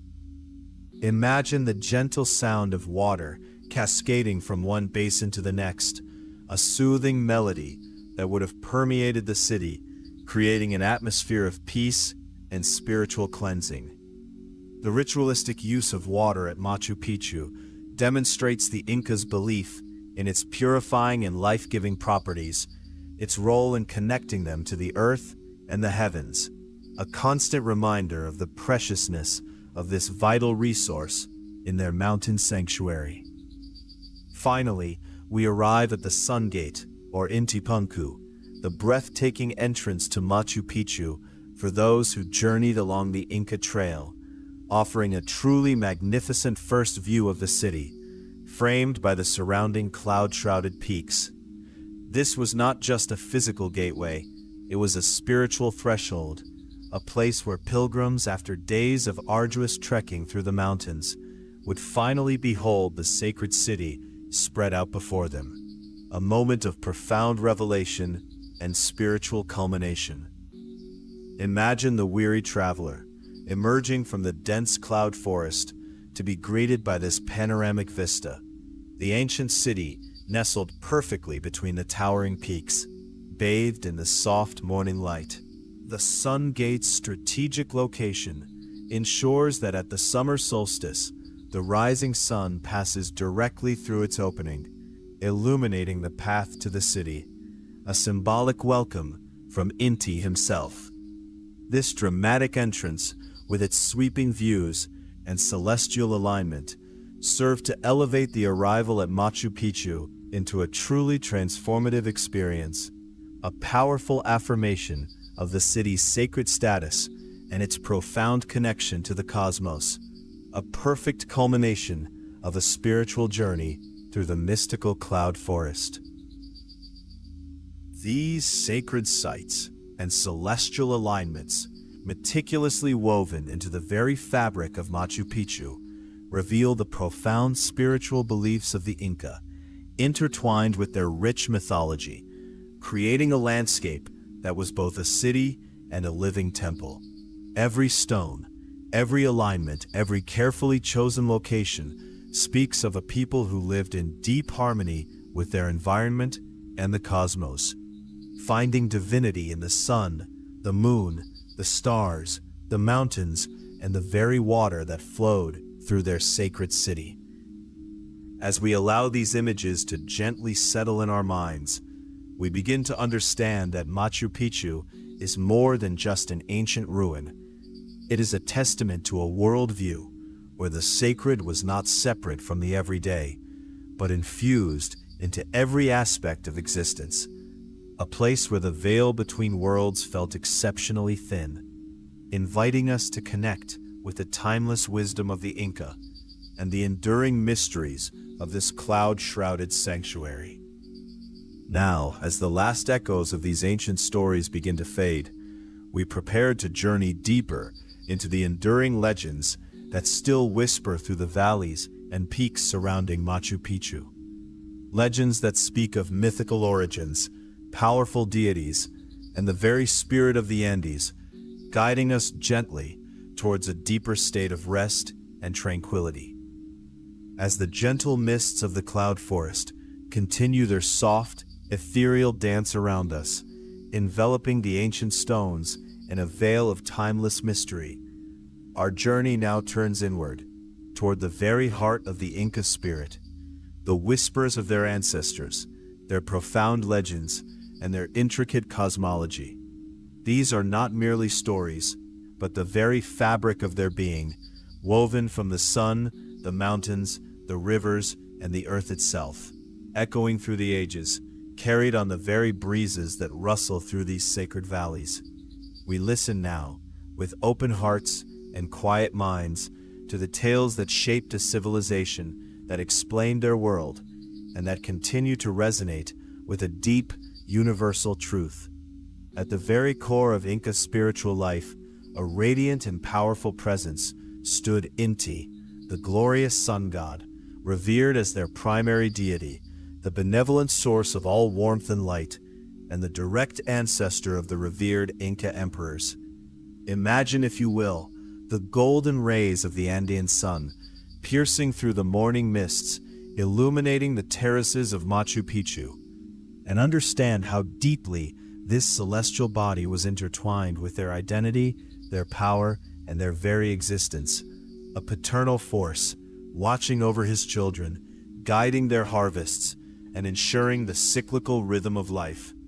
His warmth was not just physical, but spiritual, a constant reminder of divine favor and the sacred lineage that flowed through their rulers, connecting the earthly realm directly to the heavens, making every dawn a reaffirmation of their cosmic order. Complementing this powerful solar deity, and equally revered, was Pachamama, the nurturing Earth Mother, whose benevolent spirit permeated every fertile field, every flowing stream, every towering mountain, and every breath of air. She was the generous provider, the sustainer of life, and her spirit was honored with profound reverence in countless agricultural rituals. Each seed planted, each harvest gathered, a sacred offering, a gesture of gratitude for her boundless generosity. The Inca understood, with an innate wisdom that we often forget, that their very survival depended upon her grace, and they cultivated a relationship of deep respect and reciprocity, understanding that to take from the earth required giving back, maintaining a delicate balance within the intricate web of life. Many of their most ancient and foundational legends describe the very creation of the world, often beginning with the sacred waters of Lake Titicaca, a vast, shimmering expanse nestled high in the Andes, from which the supreme creator god, Viracocha, is said to have emerged. Picture the stillness of that immense lake, reflecting the endless sky, a mirror between worlds, and envision the powerful, primordial energy of Viracocha, shaping the mountains, carving the valleys, and bringing forth the first beings from the very earth itself, a grand, majestic act of creation, establishing the cosmic order that would govern all existence, a testament to the profound spiritual significance of water as the source of all life. Other foundational myths tell of the legendary Ayar brothers, who, in a tale of epic journey and transformation, emerged from a sacred cave, Apacarina, to embark upon a quest that would ultimately lead to the founding of the magnificent Inca civilization. Imagine them stepping out from the cool, damp darkness of the earth, blinking in the Andean light, carrying with them the seeds of a great empire. Their journey fraught with challenges and divine interventions, each brother playing a crucial role in shaping the destiny of their people. Their journey a metaphor for the human spirit's emergence from the unknown into the light of civilization, guided by destiny and divine purpose. Throughout these rich tapestries of myth, sacred animals frequently appear, acting as powerful symbols, embodying different cosmic levels and spiritual principles. The majestic condor, soaring effortlessly through the vast Andean skies, represented Hanan Pacha, the upper world, the realm of the gods and celestial beings, its immense wings spanning the heavens. The powerful puma, stealthy and strong, prowling the earthly plains and mountain slopes, symbolized Kai Pacha, the middle world, the realm of human existence and earthly life, its strength and grace a reflection of the physical world. And the sinuous, mysterious snake, dwelling beneath the earth, represented Ukupacha, the underworld, the realm of ancestors, spirits, and the fertile darkness from which life emerges, its shedding skin a symbol of rebirth and renewal, binding the three realms together in a continuous cycle. The very mountains that cradle Machu Picchu were not merely geological formations to the Inca. They were living, breathing entities, imbued with spirit and power. Inca legends speak of Apus, revered mountain spirits, believed to reside within these sacred peaks, watching over the land and its people, influencing weather, fertility, and the very destiny of the communities nestled in their shadows. Imagine the towering, cloud-shrouded peaks around Machu Picchu, their summits often hidden, then revealed, as if the Apus themselves were observing, their presence a constant, gentle breath in the night, palpable force, demanding respect and reverence, shaping the lives and beliefs of those who lived beneath their majestic gaze. The Inca held a profound belief in a cyclical view of time, understanding existence not as a linear progression, but as a series of ages, each marked by creation and destruction, often intricately linked to celestial events, the movements of the sun, moon, and stars, which they observed with meticulous precision.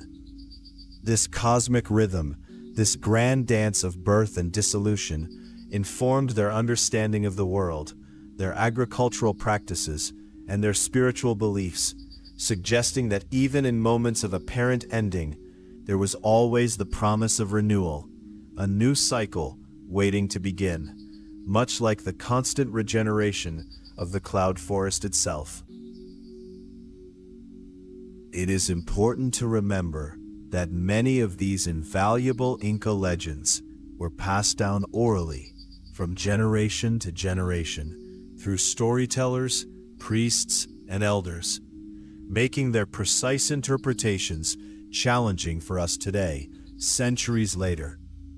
Each telling might have carried subtle nuances. Each listener might have understood them through their own lens. Yet the core messages, the fundamental truths, remained, a testament to a power of spoken word, carrying wisdom across time, like the persistent murmur of a hidden stream. Among the pantheon of heroic figures, Inca legends often feature the revered Manco Capac, the legendary first Sapa Inca, who, according to myth, emerged from Lake Titicaca with his sister wife, Mama Oclo, sent by Inti, the sun god, to establish the Inca Empire and teach his people the arts of civilization. His story is one of divine origin, destined leadership, and the foundational act of bringing order and prosperity to a nascent society, laying the groundwork for the vast and sophisticated empire that would follow, a beacon of light and wisdom in the Andean world. These ancient tales also served a practical purpose, often explaining natural phenomena, such as the dramatic formation of towering mountains, the deep carving of valleys, or the life-giving flow of rivers, through the powerful intervention of divine beings or mythical heroes. Imagine a roaring river, its waters carving a path through solid rock, and the Inca explaining its origin not as mere geology, but as the purposeful act of a god, shaping the landscape for the benefit of humanity, imbuing every feature of their world with sacred meaning and divine purpose. Inca cosmology, their profound understanding of the universe, meticulously divided the world into three distinct yet interconnected realms. Hanan Pacha, the upper world, the celestial sphere where the sun, moon, stars, and gods resided. Kai Pacha, the middle world, the earthly realm where humans, animals, and plants lived their lives. And Uku Pacha, the underworld, the inner world beneath the earth, associated with fertility, ancestors, and the origins of life. These three worlds were not separate, but permeable, constantly interacting, their energies flowing into one another, creating a dynamic, living cosmos.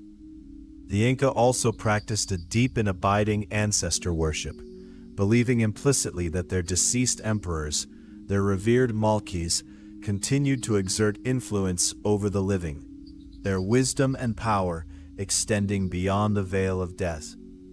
These mummified bodies were not merely relics, they were active participants in ceremonies, brought out for council, honored with offerings. Their enduring presence a powerful link between the past, present, and future, ensuring the continuity of their lineage and the strength of their empire. Ancient Inca myths frequently describe the creation of the world emerging from a sacred lake, a profound reflection of the watery nature of the cloud forest environment itself, where mist, rain, and countless streams are ever present. This recurring motif of water as the source of all life, a primordial womb, speaks to the deep reverence the Inca held for this element, understanding its power to both create and sustain, a vital force in the lush, verdant landscape they inhabited.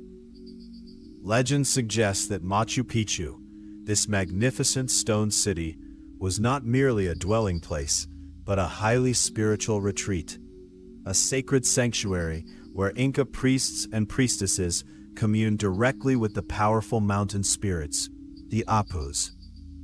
Imagine them, standing on these high terraces, gazing at the surrounding peaks, their minds open, their hearts receptive, seeking guidance, offering prayers, their voices carried on the mountain winds, bridging the gap between the human and divine realms. a place of profound spiritual connection and introspection. Indeed, Inca cosmology viewed the mountains themselves as sacred beings, colossal deities watching over the land, and Machu Picchu's extraordinary location, nestled amidst such towering, majestic peaks, profoundly reinforces this deeply held belief. The city is not just in the mountains, it is of the mountains, an extension of their sacred power, a testament to the Incas' ability to integrate their architectural genius with their spiritual reverence for the natural world, creating a place of unparalleled harmony and awe. Inca legends often feature mythical creatures that embody powerful forces of nature, such as the Amaru, a magnificent serpent-like deity, often depicted with wings or jaguar heads, symbolizing the underworld and the vital, life-giving waters. Its presence might have been felt in the winding, powerful rivers that carve their way through the cloud forest, their ceaseless flow a manifestation of this potent, ancient spirit, reminding the Inca of the untamed, transformative power of water. These legends also tell of a golden chain, Huascar, a celestial marvel said to stretch across the vast expanse of the sky, a shimmering bridge connecting the earthly realm directly to the heavens, a visual representation of the seamless unity between the human and divine worlds. Imagine gazing up at the starlit Andean sky and seeing not just stars, but a golden chain linking you to the gods, a constant reminder of the cosmic order and your place within it. The Inca spoke of Mama Cocha, the revered mother of lakes and seas, whose boundless spirit might have been deeply felt in the abundant water sources of the cloud forest. The constant mists, the cascading waterfalls, the countless streams that nourish this verdant ecosystem. She was the embodiment of all aquatic life, the source of sustenance and purity, her presence a comforting, life-affirming force in a world so dependent on water. Their belief in a cyclical universe, where time and creation were eternally reborn, a grand cosmic dance of renewal, was a concept perhaps profoundly inspired by the constant, vibrant regeneration of the cloud forest itself. Witnessing the endless cycle of mist, rain, growth, and decay, the continuous blossoming of life, the Inca saw a reflection of the universe's own rhythm, a reassurance that even after destruction, new life would always emerge, vibrant and resilient. Inca legends often describe their heroes undergoing profound transformations, turning into majestic mountains or brilliant stars, reflecting their deep intrinsic connection to the natural landscape of the Andes.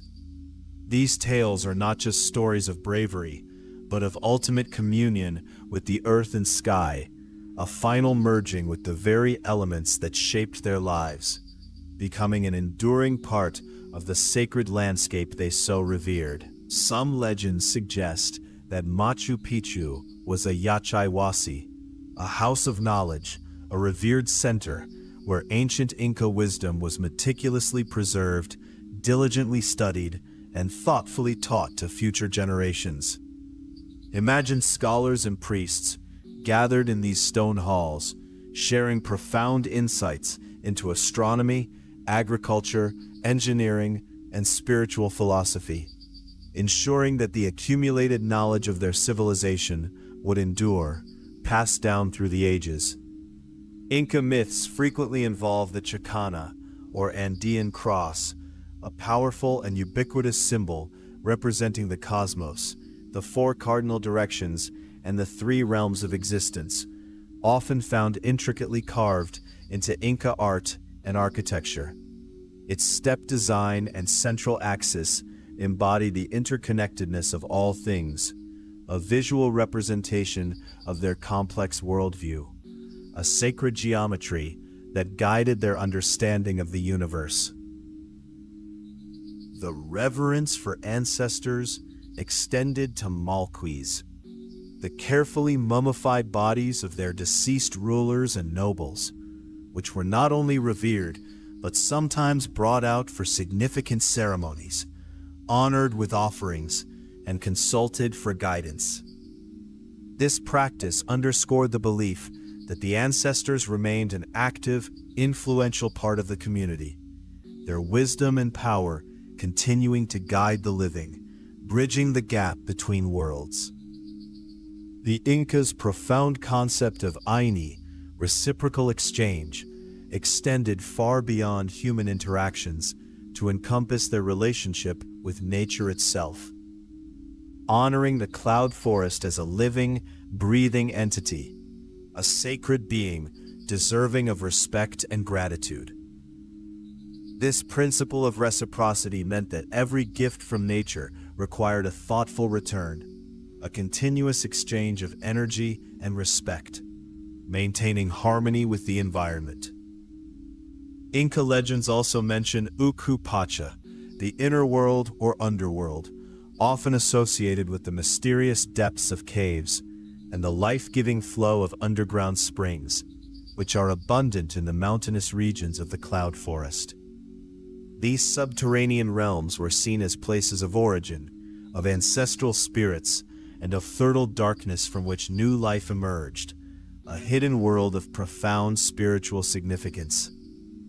These ancient tales often describe the cloud forest itself as a liminal space, a ceja de selva, or eyebrow of the jungle, a mystical threshold bridging the stark grandeur of the mountains with the lush, vibrant expanse of the Amazon rainforest. It was a place of transition, of unique biodiversity, where the energies of two distinct worlds merged, creating a landscape of unparalleled wonder and spiritual potency. Ancient Inca myths tell of a cosmic serpent, the powerful Amaru, often associated with water, fertility, and the life-giving rivers that ceaselessly flow through the cloud forest, their winding paths mirroring the serpent's form. This mythical creature embodied the dynamic, transformative power of water, its ability to nourish, to carve, and to sustain life, a vital force in the verdant ecosystem. Inca legends sometimes depict the cloud forest as a dwelling place for myriad nature spirits, unseen guardians of the plants, the animals, and the very essence of the wilderness. Imagine these ethereal beings, flitting through the mists, protecting the delicate balance of life, their presence felt in the rustling leaves, the chirping birds, and the subtle shifts in the forest's energy, reminding all who entered of its sacredness. The Inca believed that certain ancient trees within the cloud forest held particularly sacred power, acting as potent conduits to the spiritual world, their deep roots anchoring them to the earth, their towering branches reaching towards the heavens. These venerable trees were seen as living temples, places of profound connection, where one could commune with the spirits of the forest and receive their ancient wisdom. Legends speak of a Puma Punku, or Puma Gate at Machu Picchu, a symbolic entrance honoring the sacred animal that was often found in the Andean cloud forests, a powerful guardian of the threshold. This gate, whether literal or metaphorical, would have signified passage into a sacred space, protected by the strength and majesty of the puma, a creature revered for its power and spiritual significance. Inca legends describe the Milky Way, or Mayu, as a celestial river, a luminous stream flowing across the night sky, mirroring the countless rivers that carve their way through the cloud forest below Machu Picchu. This cosmic river was seen as a reflection of the earthly waters, a grand celestial counterpart, guiding souls and connecting the heavens to the fertile earth, a continuous flow of life and energy. The cloud forest's astonishing biodiversity includes numerous species of vibrant butterflies, their delicate wings fluttering through the misty air, which some Inca myths associated with transformation, the journey of the soul, and the ephemeral beauty of existence. Imagine these colorful creatures emerging from their chrysalis, a living metaphor for spiritual rebirth and the continuous cycle of life and death. Legends suggest that the cloud forest around Machu Picchu was guarded by Chulachaki, a mythical forest spirit, often depicted with one human and one animal foot, a whimsical yet powerful guardian of the wilderness. This spirit served as a reminder of the forest's wild, untamed nature, its ability to both enchant and mislead, a powerful force that demanded respect and caution from those who ventured into its depths. The constant, mesmerizing cycle of mist and sun in the cloud forest, the perpetual interplay of concealment and revelation, may have been interpreted by the Inca as a divine dance of creation and renewal, a living manifestation of the cosmic rhythm. This ethereal ballet of light and shadow, of moisture and warmth, would have underscored their belief in the continuous regeneration of the universe, a constant unfolding of life. Inca myths tell of the Urkuchilai, a revered llama god, the benevolent protector of animals, particularly the herds of llamas and alpacas that grazed in the high-altitude cloud forest pastures.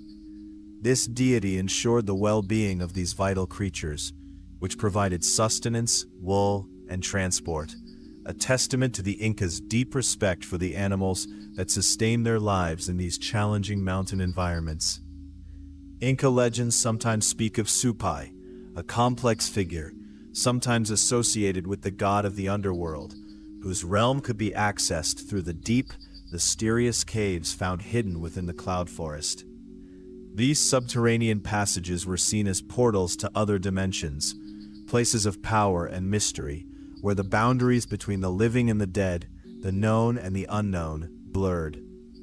Inca myths often feature Wiracocha, the supreme creator god, whose majestic acts of creation are sometimes directly linked to the emergence of the towering mountains and the lush, verdant cloud forests themselves. He was the architect of their world, the shaper of landscapes, his divine will manifesting in the very contours of the earth, bringing forth the beauty and abundance that surrounded them. Inca legends sometimes describe Mama Cocha, the mother of the lakes and seas, whose profound influence extended to the cloud forest's numerous water sources, the countless streams, rivers, and mists that nourish this vibrant ecosystem. Her spirit permeated every drop of water, ensuring its purity and its life-giving power, a constant presence in a land so defined by its aquatic abundance. The Inca held a deep-seated belief that the cloud forest was a uniquely sacred space, a liminal zone where the boundaries between the human and divine worlds were exceptionally thin, almost permeable. It was a place of heightened spiritual energy, where communication with the gods and spirits was more readily achieved, a natural temple of profound significance and mystical power. Inca legends often describe the Apus, the powerful mountain spirits, believed to reside in the sacred peaks like those encircling Machu Picchu, influencing everything from weather patterns to the fertility of the land. These towering sentinels were not just geographical features, but active participants in the lives of the Inca, their moods and blessings shaping the destiny of the communities below, demanding reverence and respect. Inca mythology frequently features the Amaru, a mythical serpent-like creature, sometimes depicted with wings or jaguar heads, symbolizing the underworld and the vital element of water, both crucial components of the cloud forest ecosystem. This powerful deity represented the transformative forces of nature, the cyclical renewal of life, and the deep, mysterious energies that flowed beneath the surface of the earth. Inca legends speak of a Pachacutic, a cataclysmic event, or a profound turning point that could reset the world, a grand cosmic upheaval that would usher in a new age. This belief in cyclical destruction and renewal, perhaps influencing the choice of such a remote, sacred site as Machu Picchu, suggests a deep understanding of the transient nature of existence and the continuous rebirth of the cosmos.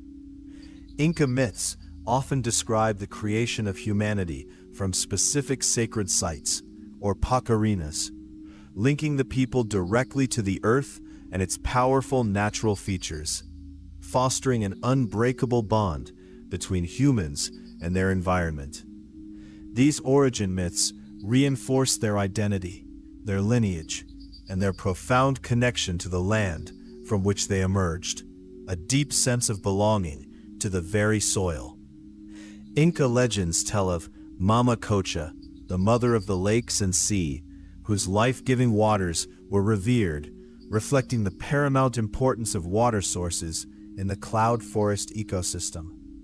Her spirit was in every drop, every stream, every cloud, a constant reminder of the preciousness of water and its role in sustaining all forms of life in this lush, verdant landscape.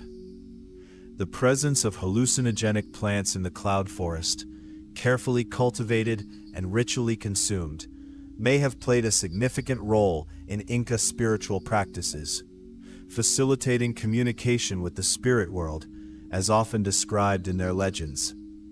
These sacred plants were seen as pathways to altered states of consciousness, allowing priests and shamans to commune with deities, receive visions, and gain profound insights into the mysteries of the universe. Inca mythology includes stories of Viracocha, the creator god who emerged from the sacred lake Titicaca, shaping the world and establishing the cosmic order before eventually vanishing across the sea, leaving behind a legacy of creation and wisdom. His journey, from primordial waters to the vast ocean, mirrored the expansive reach of Inca understanding, encompassing both the known and the unknown. Finally, Inca legends often featured cholpas, ancient burial towers, and apachetas, sacred stone cairns, meticulously constructed as revered markers in the landscape, honoring ancestors and mountain deities. These structures served as physical manifestations of their spiritual beliefs, connecting the living to the dead and humans to the divine, dotting the Andean landscape with silent ancient symbols of eternal connection and reverence, powerful testaments to their enduring faith. These tales, these whispers from the ancients, speak not just of gods and heroes, but of a profound, intricate connection between the Inca people and their environment, a bond so deep it permeated every aspect of their lives. This connection is also vividly evident in their ingenious adaptation to the cloud forest, their ability to thrive in this challenging yet bountiful landscape, transforming it into a living testament to their wisdom and spiritual harmony. And as we continue our journey through this sacred space, we carry these ancient stories with us, understanding that the stones and the myths of Machu Picchu hold not just history, but the very soul of a civilization, forever entwined with the majestic beauty of the cloud forest. As our journey through the mists of time continues, we now find ourselves enveloped by the very essence of Machu Picchu's existence, the living, breathing cloud forest that cradles this ancient city, a verdant embrace that whispers secrets of adaptation and profound ingenuity.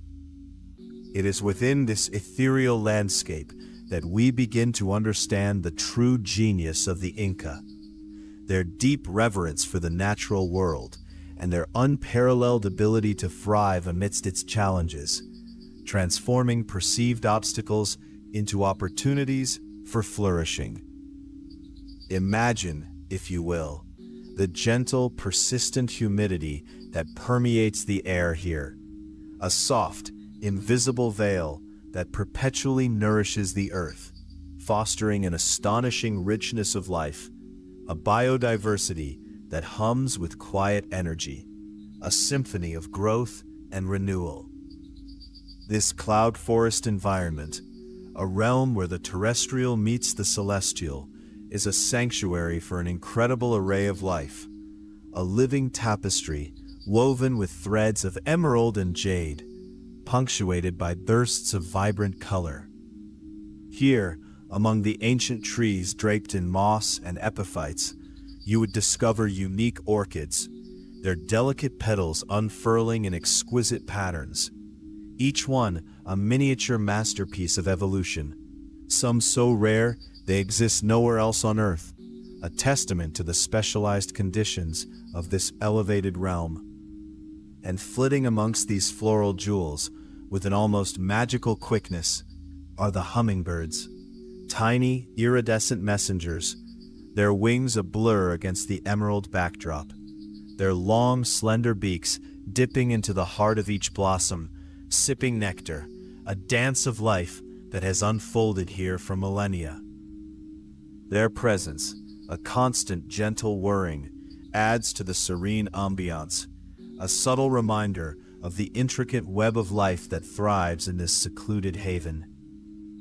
The very foundation of Machu Picchu's sustenance, its ability to support a thriving community, lies in the terraced agricultural fields that cascade down the steep mountainsides, an awe-inspiring testament to the Incas' advanced engineering and their profound understanding of this challenging cloud forest terrain. These terraces, meticulously constructed walls of stone filled with rich soil, are not merely fields. They are a sophisticated system, an architectural marvel designed to prevent erosion, retain moisture, and maximize the precious sunlight that filters through the canopy. Each level, a step in a giant staircase, represents a triumph of human ingenuity over nature's formidable contours, transforming precarious slopes into fertile ground. A living laboratory where the Inca experimented and perfected their agricultural techniques.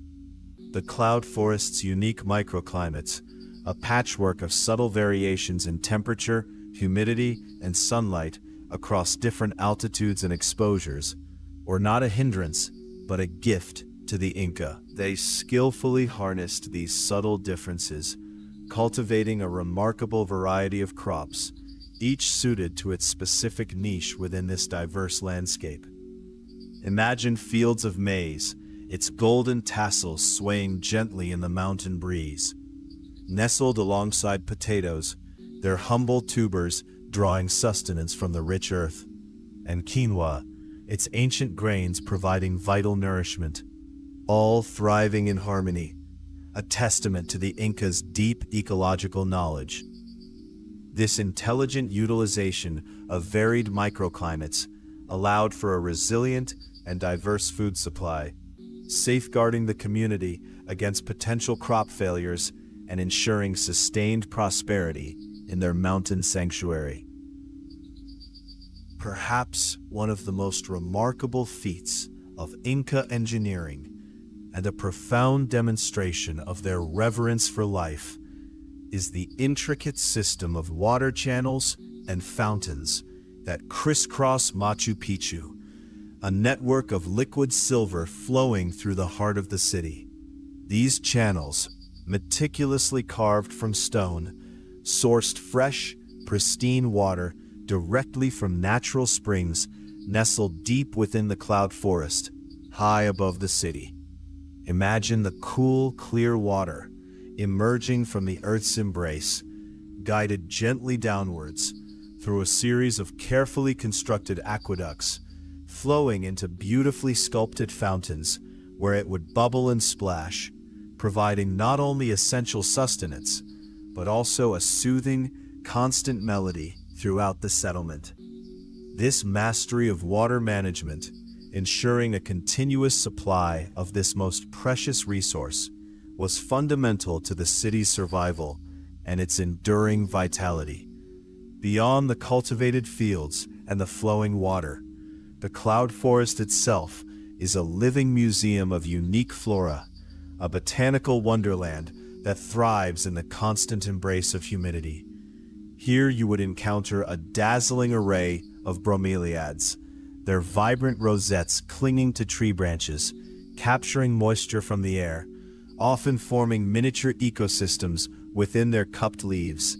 And everywhere, a soft, emerald carpet of mosses, blanketing stones and tree trunks, absorbing the ambient moisture, creating a verdant, almost otherworldly atmosphere, a palpable sense of ancientness and enduring life.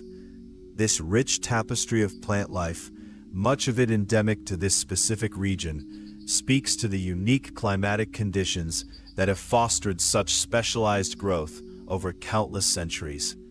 The very elevation of Machu Picchu, nestled high within the cloud forest, provided a distinct advantage: a cooler climate, a welcome respite from the warmer temperatures of the lower valleys.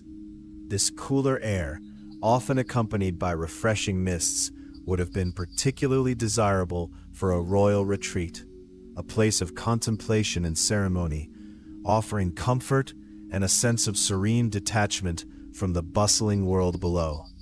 Imagine the crisp, clean air, carrying the scent of damp earth and blooming orchids, invigorating the senses, providing a perfect environment for reflection and spiritual connection, a sanctuary where the mind could wander freely amidst the clouds. The Inca's sophisticated agricultural terraces at Machu Picchu, which we touched upon earlier, are more than just a means of growing food. They are a profound demonstration of their mastery of adapting farming to the steep, often challenging, cloud forest terrain. Each terrace, a carefully engineered microenvironment, was designed not only to cultivate crops, but also to stabilize the fragile mountain slopes, preventing erosion and landslides, a constant threat in such a dynamic environment. They understood the delicate balance of the ecosystem, working with the land rather than against it, creating a sustainable system that endured for centuries, a testament to their foresight and deep ecological wisdom. And within this vibrant, living tapestry of the cloud forest ecosystem around Machu Picchu, there dwells a reclusive and enigmatic creature, the spectacled bear. This magnificent animal, with its distinctive markings around its eyes, is a shy inhabitant of these misty mountains, a powerful yet gentle presence often associated with Andean folklore and ancient legends. Imagine the rare glimpse of this solitary wanderer moving silently through the dense undergrowth, a symbol of the wild, untamed spirit of the Andes, a creature that embodies the mystery and majesty of this sacred landscape, a living link to the ancient stories whispered among the peaks. Its elusive nature only adds to the mystique of the cloud forest, a reminder that even in seemingly familiar places, wonders remain hidden, waiting to be discovered. Beneath the ancient stones of Machu Picchu, far below the terraces and the temples, a constant, ancient whisper rises from the valley floor, the sound of the Urubamba River. This powerful waterway, carving its path through the heart of the cloud forest, flows with an enduring rhythm. Its voice, a deep, resonant hum that has echoed through these mountains for eons. Imagine its distant murmur, a soothing, persistent sound that carries on the wind, a reminder of the vast, untamed power of nature, a constant presence that grounds the ethereal beauty of the cloud forest with the raw energy of the earth. Its journey, from the high Andes to the Amazon, connects this sacred site to the wider world, a lifeline of water and life. The cloud forest's unique microclimates, which we've explored, are particularly vital for supporting an astonishing array of orchids. This region around Machu Picchu is a true orchid paradise, home to a vast number of species, some of which are endemic, meaning they are found only here. Their delicate beauty, a secret shared only with these misty mountains. Imagine the sheer diversity, tiny, almost microscopic blooms clinging to mossy branches, alongside flamboyant, showy blossoms, their petals painted with every color imaginable, each one perfectly adapted to its specific niche, a testament to the incredible power of evolution in this isolated, humid environment. Their presence adds an unparalleled touch of elegance and wonder to the already breathtaking landscape. The Incas' profound reverence for water, essential for all life, especially in the perpetually moist yet sometimes challenging conditions of the cloud forest, is evident in every corner of Machu Picchu. Beyond the practical channels, there are numerous fountains, intricately carved into the living rock, each one a testament to their deep spiritual connection to this life-giving element. Imagine the gentle flow of water, cascading from one basin to another, a continuous, soothing sound that would have permeated the daily life of the city, not just for drinking and bathing, but also for ritual and purification, a constant reminder of water's sacred power, its ability to cleanse and sustain. These fountains were not merely utilitarian, they were expressions of devotion, places where the sacred and the practical intertwine seamlessly. The biodiversity of the cloud forest around Machu Picchu extends far beyond its flora, embracing a vibrant avian population. This region is home to an array of rare bird species, their calls echoing through the misty valleys, adding another layer to the symphony of nature. Imagine the distinctive melodic trills of unseen birds, their songs carried on the gentle breezes, a chorus of wild voices that speaks of the untamed beauty of this remote sanctuary. These avian residents, often adorned with brilliant plumage, are integral to the ecosystem, pollinating plants and dispersing seeds, their lives intricately woven into the fabric of the cloud forest, a constant, gentle presence that enriches the air with their ethereal music. Even the smallest inhabitants of the cloud forest contribute to its ambient magic. The forest canopy, a dense, verdant roof, provides shelter for a myriad of insects. Their gentle hum, a subtle, almost imperceptible background sound that adds to the overall tranquility of Machu Picchu.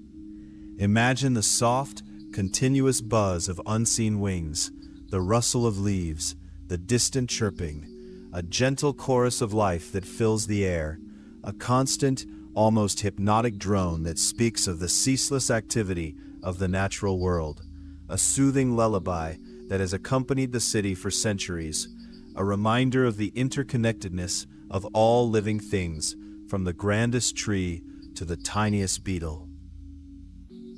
The very ground beneath our feet, the rich soil of the cloud forest, is a testament to centuries of natural processes. Fed by decaying organic matter, fallen leaves, ancient branches, and the remains of countless generations of plants and animals, this fertile earth supported the diverse plant life that was so crucial to the Inca. Imagine the dark, loamy soil, teeming with life, providing the essential nutrients for the crops that fed the city, the medicinal plants that healed its people, and the specific types of wood and fibers used in their construction and daily lives. This rich, living soil was the foundation of their agricultural success, a silent, powerful engine of growth and sustenance, a constant source of renewal. One of the most remarkable aspects of Machu Picchu's location within the cloud forest is the natural camouflage it provides. The dense foliage, the frequent mists, and the steep, rugged terrain made the city incredibly difficult to spot from below, contributing significantly to its hidden nature and its enduring mystery. Imagine the ancient Inca carefully selecting this secluded site, understanding that the very environment would act as a protective cloak, shielding their sacred city from prying eyes, preserving its secrets for centuries. This natural concealment was not just a fortunate accident, it was a strategic advantage, allowing the city to remain undisturbed, a testament to the Incas' profound understanding of their landscape. As we've explored, Machu Picchu's location within the cloud forest was a deliberate choice, allowing the Inca to cultivate an extraordinary diversity of crops, utilizing the varied microclimates with unparalleled skill. They understood that different plants thrived under different conditions, some preferring the cooler, moister air of the higher terraces, others flourishing in the slightly warmer, sunnier spots lower down.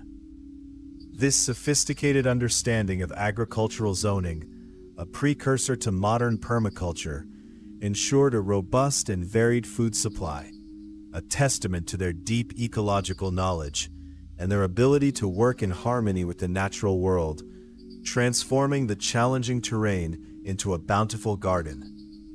The Incas' advanced terracing at Machu Picchu, these magnificent stone steps carved into the mountainside, served a dual purpose, demonstrating their holistic approach to engineering and land management. They were not solely for agriculture.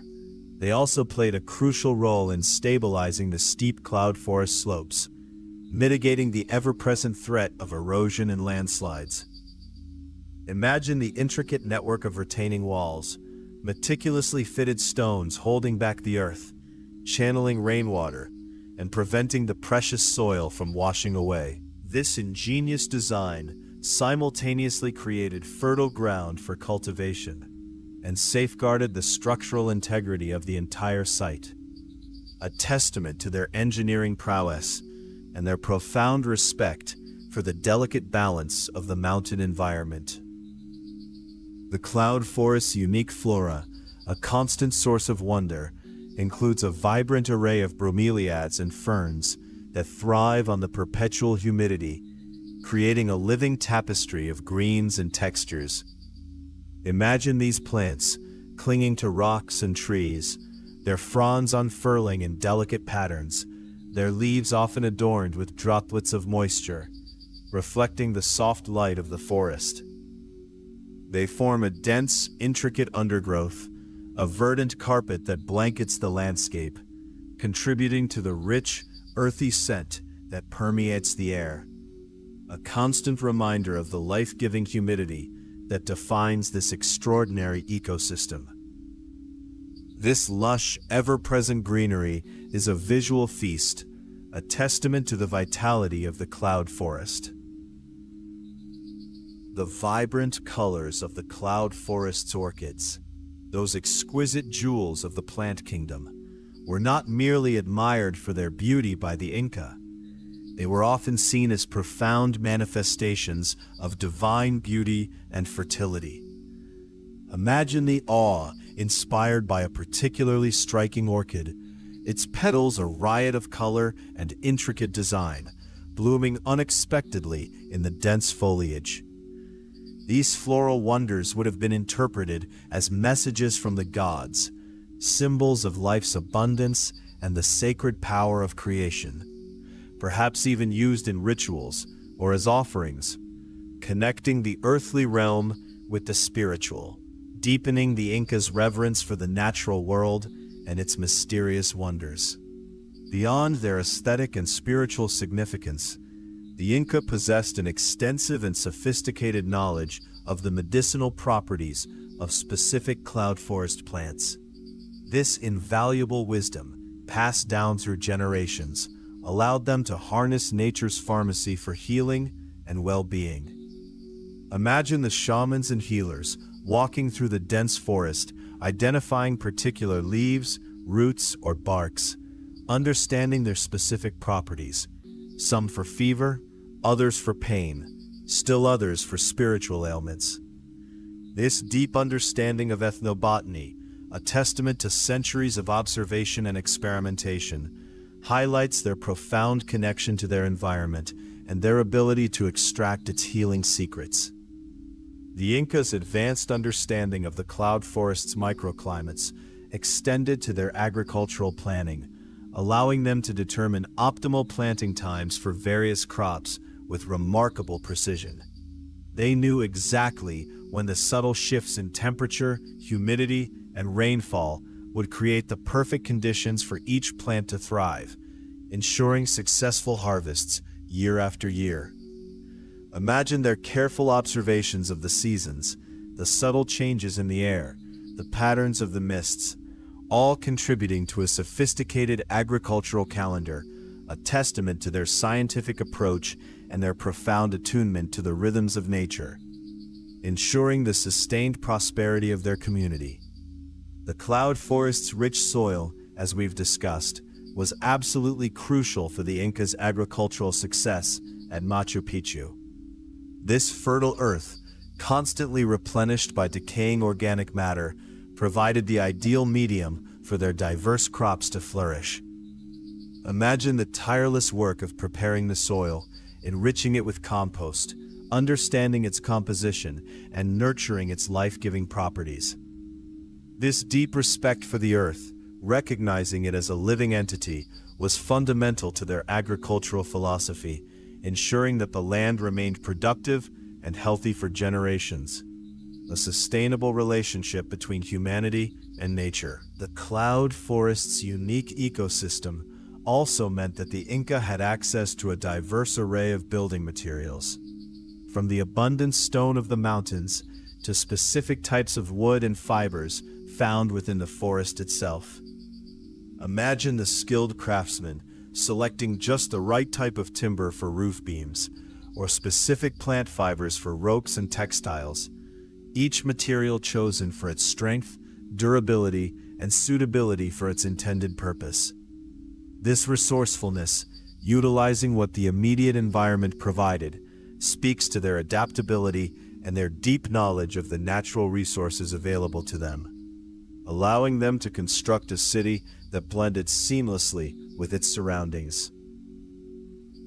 The cloud forest surrounding Machu Picchu is indeed a botanical marvel, home to an astonishing number of orchid species, over 400, many of which are endemic to this specific region. Imagine a walk through this forest, where at every turn, a new orchid might reveal itself, each one a miniature ecosystem of beauty and complexity, a testament to the incredible biodiversity that thrives in this unique habitat. These orchids, in their countless forms and colors, are a living treasure, a constant source of wonder, reminding us of the delicate balance and extraordinary richness of the natural world, a vibrant testament to the enduring power of life. The terraced agricultural fields at Machu Picchu, those iconic steps carved into the mountainside, are not just a feat of engineering. They are a profound testament to Inca ingenuity, meticulously designed to prevent erosion and maximize sunlight in the often cloudy cloud forest climate. Imagine the precision with which each stone was placed, each level constructed to capture every precious ray of sunlight, while simultaneously managing the flow of water to prevent soil loss.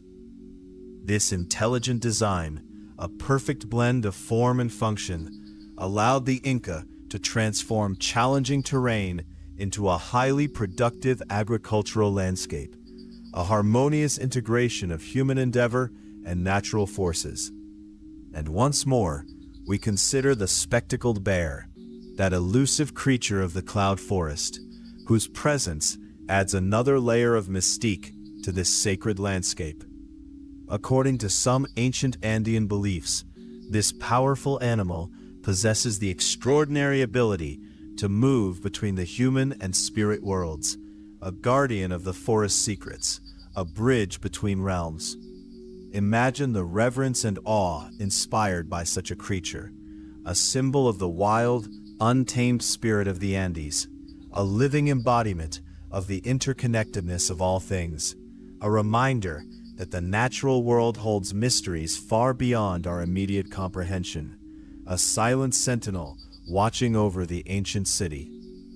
Ultimately, the cloud forest is a true biodiversity hotspot, a vital sanctuary providing a natural haven for many endangered species, including the magnificent Andean cock of the rock, Peru's national bird. Imagine its vibrant scarlet plumage, a startling splash of color against the verdant greens of the forest, its distinctive call echoing through the misty air. The survival of such creatures, alongside countless other plants and animals, underscores the ecological significance of this region, a precious ecosystem that continues to thrive, a living legacy of the Incas' harmonious relationship with their environment, a testament to the enduring power and beauty of the natural world.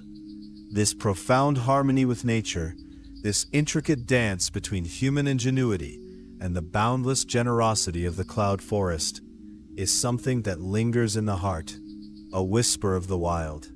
Allowed the city of Machu Picchu to thrive for centuries, a beacon of civilization nestled high among the peaks. Yet despite this remarkable symbiosis, its story took an unexpected turn, leading to its eventual abandonment and, centuries later, its dramatic rediscovery. A tale that continues to unfold as we journey deeper into its mysteries. As the gentle mists of the cloud forest continue their timeless dance, swirling around the ancient stones of Machu Picchu, we find ourselves drifting towards a different kind of mystery. The mystery of its departure, its long slumber, and its eventual reawakening to the modern world. It is a story woven with threads of abandonment and preservation, a narrative that speaks to the resilience of nature and the enduring spirit of human endeavor, even in the face of profound change. Imagine, if you will, the vibrant life that once pulsed through these terraces and temples, the laughter and the quiet reverence, the daily rhythms of a thriving civilization, all gradually fading into a profound silence. Machu Picchu, this magnificent city, was abandoned roughly a century after its initial construction, a mere blink in the grand tapestry of time, leaving behind a profound question that still echoes among the peaks. Why did its inhabitants choose to leave such a perfect sanctuary?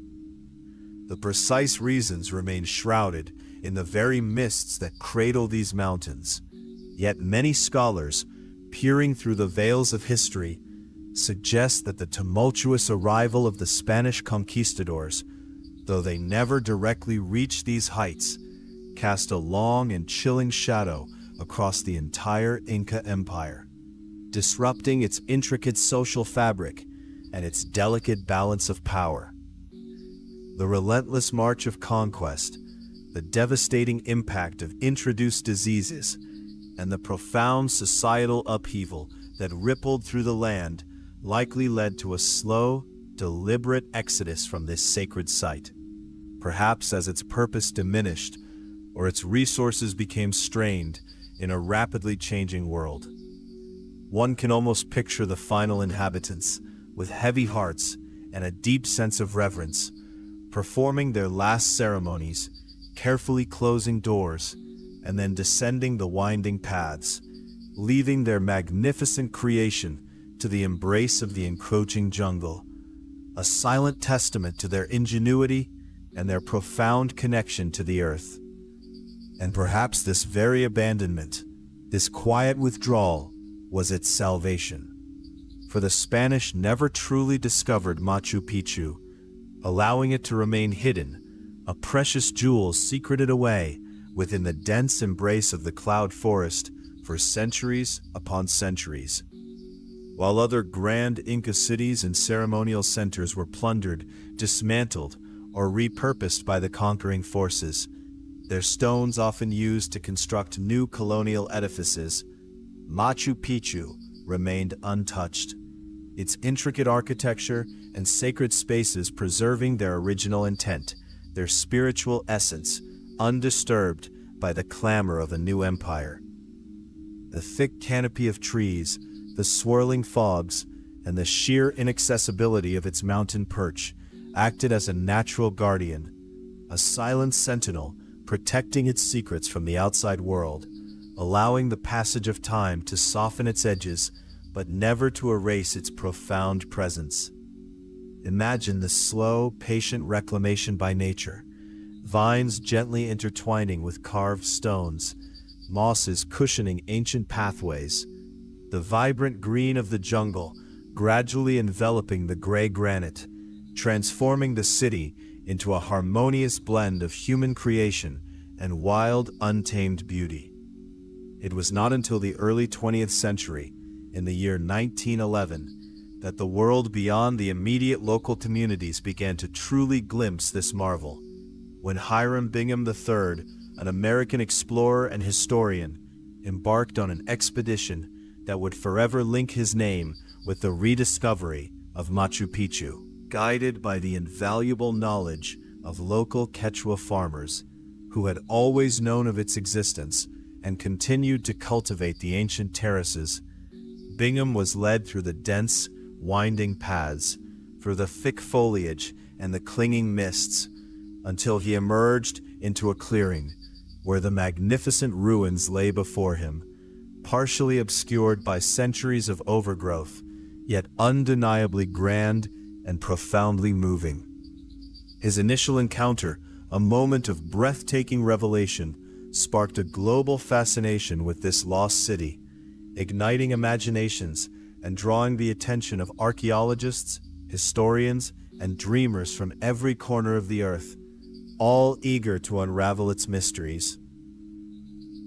Yet, it is crucial to remember, with a gentle understanding, that the lost city of the Incas was never truly lost to the indigenous communities, to the Quechua people who lived in the valleys and on the slopes surrounding these peaks, for they had known of its existence, its sacred significance, and its quiet presence for countless generations. For them, it was not a discovery, but a continuation, a place woven into their ancestral memory, a site of deep spiritual resonance that had simply receded from the gaze of the wider world. These local farmers, with their intimate knowledge of the land and their profound respect for their heritage, had always maintained a connection to these ancient stones, perhaps visiting them for quiet ceremonies, for contemplation, or simply as a part of their daily lives. Their understanding of the site, far deeper and more nuanced than any external observer could ever truly grasp. Their quiet guardianship, their patient presence, ensured that the spirit of Machu Picchu remained alive, even through its long period of obscurity, a testament to the enduring power of cultural memory and the deep roots of indigenous wisdom. As we gently turn our attention to the physical structures that stand as silent witnesses to this history, we consider the guardhouse at Machu Picchu, a strategically positioned edifice that offers truly panoramic views, sweeping across the entire city and extending far into the surrounding cloud forest. This commanding vantage point strongly suggests its crucial role in observing the vast landscape, not only for potential threats approaching from distant valleys, but also for monitoring the movements of people and perhaps even the changing patterns of the weather, a vital task in such a dynamic environment. From this elevated position, one can almost imagine the ancient sentinels, their eyes scanning the horizon, their senses attuned to the subtle shifts in the wind, the distant calls of birds, or the faint whispers of human presence, ensuring the safety and security of the sacred city below. It was a place of vigilance and foresight, a silent protector perched high above the world, its gaze encompassing both the intricate human creation and the boundless natural wilderness that embraced it. The intricate network of the Inca road system, known as the Capacnan, or the Royal Road, was a marvel of ancient engineering, a sprawling web of pathways that connected Machu Picchu to other vital parts of the vast Inca Empire, traversing an astonishing diversity of landscapes, including the challenging and often treacherous terrain of the cloud forests. These roads were not merely utilitarian routes for trade and communication. They were arteries of empire, pathways for pilgrims, messengers, and armies, meticulously constructed with local materials and designed to withstand the harsh elements of the Andean environment. Imagine walking these ancient paths, feeling the cool, damp air of the cloud forest on your skin, the dense foliage pressing in on either side, the sounds of exotic birds echoing through the trees as you journeyed towards this hidden city, each step a testament to the Incas' profound understanding of their land and their remarkable ability to shape it to their will. The journey itself would have been a pilgrimage, a transformative experience, preparing the traveler for the sacred wonders that awaited them at the journey's end. Deep within the heart of Machu Picchu, we encounter structures that speak to the Incas' profound reverence for life, death, and the transition between worlds. The funerary rock, for instance, a prominent stone feature carved with steps and niches, is thought to have been used for embalming or for rituals intimately related to the dead, a place where the physical body might have been prepared for its journey into the afterlife, or where ceremonies were performed to honor the ancestors. This sacred stone, bathed in the soft, diffused light of the mountain, evokes a sense of solemnity and deep respect for the cycle of existence, reminding us of the Incas' sophisticated understanding of the spiritual realm and their belief in a continuous connection between the living and those who had passed on. It was a place of quiet contemplation, a bridge between the tangible and the ethereal, where the boundaries between worlds might have felt wonderfully thin. Beneath the magnificent Temple of the Sun, a structure of unparalleled architectural precision and spiritual significance, lies what is often referred to as the Royal Tomb, a cave-like structure that adds yet another layer to the site's already enigmatic nature. While its exact purpose remains a subject of scholarly debate, its placement beneath such a pivotal temple suggests a profound ceremonial or burial purpose, perhaps intended for revered individuals or as a sacred space for offerings and rituals connected to the celestial bodies observed from the temple above. Though its contents were removed long ago, leaving behind only the meticulously carved stone and the echoes of its past, the very presence of this subterranean chamber speaks to the Incas' complex cosmology, their deep reverence for the earth, and their intricate understanding of the cosmos, all intertwined in a harmonious whole. One can almost feel the cool, quiet air within its depths, a space designed for introspection and connection to something ancient and profound. Let us return for a moment to the guardhouse, that watchful sentinel perched high above the city, its strategic importance underscored by the sweeping, panoramic views it commands, not only of the intricate urban layout, but also of the vast, undulating expanse of the surrounding cloud forest. From this elevated position, the ancient Inca observers would have held a commanding perspective, their eyes tracing the contours of the distant mountains, discerning the subtle movements within the dense jungle canopy, and perhaps even reading the shifting patterns of the weather, which could bring both life-giving rain and formidable challenges to the mountain sanctuary.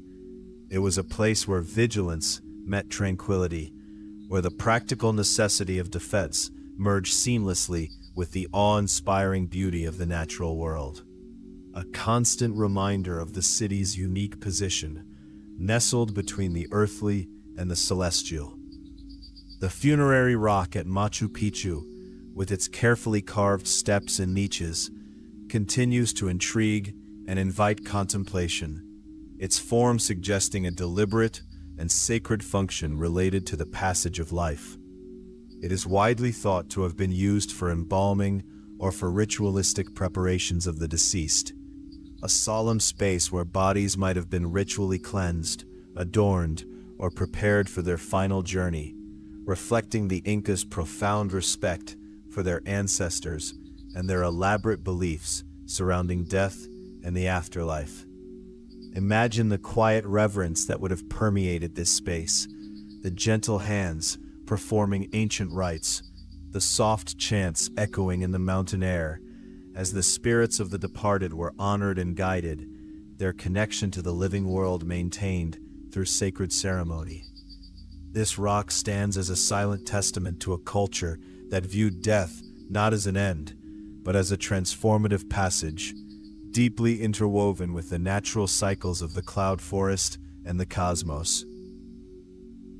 Indeed, the guardhouse at Machu Picchu, with its unparalleled views extending across the verdant cloud forest, further emphasizes its strategic importance for observation and defense, a silent guardian against both human intrusion and the unpredictable forces of nature. From this vantage point, the Inca would have been able to monitor the distant valleys and pathways, to detect any approaching presence long before it reached the city gates, and to understand the subtle shifts in the environment that could impact their daily lives. It was a place of quiet power, a point of control and awareness, where the vastness of the natural world was brought into focus, allowing the inhabited Machu Picchu to live in harmony with their surroundings, while also maintaining a watchful eye over their sacred domain. The House of the High Priest at Machu Picchu, a structure of significant architectural detail and prominent placement, suggests the presence of strong spiritual leadership within the city, deeply connected to the mysteries and the profound sacredness of the cloud forest itself. This dwelling, likely home to a revered spiritual leader or a high-ranking priest, would have been a center for religious ceremonies, for interpreting omens, and for guiding the community in their spiritual practices, all of which were intricately linked to the natural world around them. The cloud forest, with its ever-present mists, its abundant life, and its often hidden pathways, would have been seen as a living temple, a source of profound spiritual power and wisdom, and the high priest would have been the conduit for understanding and communicating these sacred truths to the people. Imagine the quiet wisdom that emanated from this place, the deep understanding of the cosmos and the earth, guiding the lives of the Inca people. The Incas' Kapak Nan, or Royal Road, that vast and intricate network of pathways, included numerous sections, winding through the challenging and often breathtaking terrain of the cloud forest to reach Machu Picchu. These weren't merely functional roads.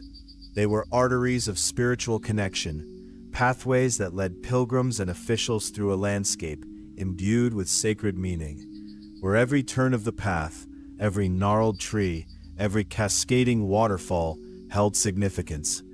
The journey itself, through the damp, cool air, under the canopy of ancient trees, with the sounds of unseen birds and the scent of damp earth, would have been a transformative experience, preparing the traveler for the profound spiritual encounter awaiting them at the city's heart.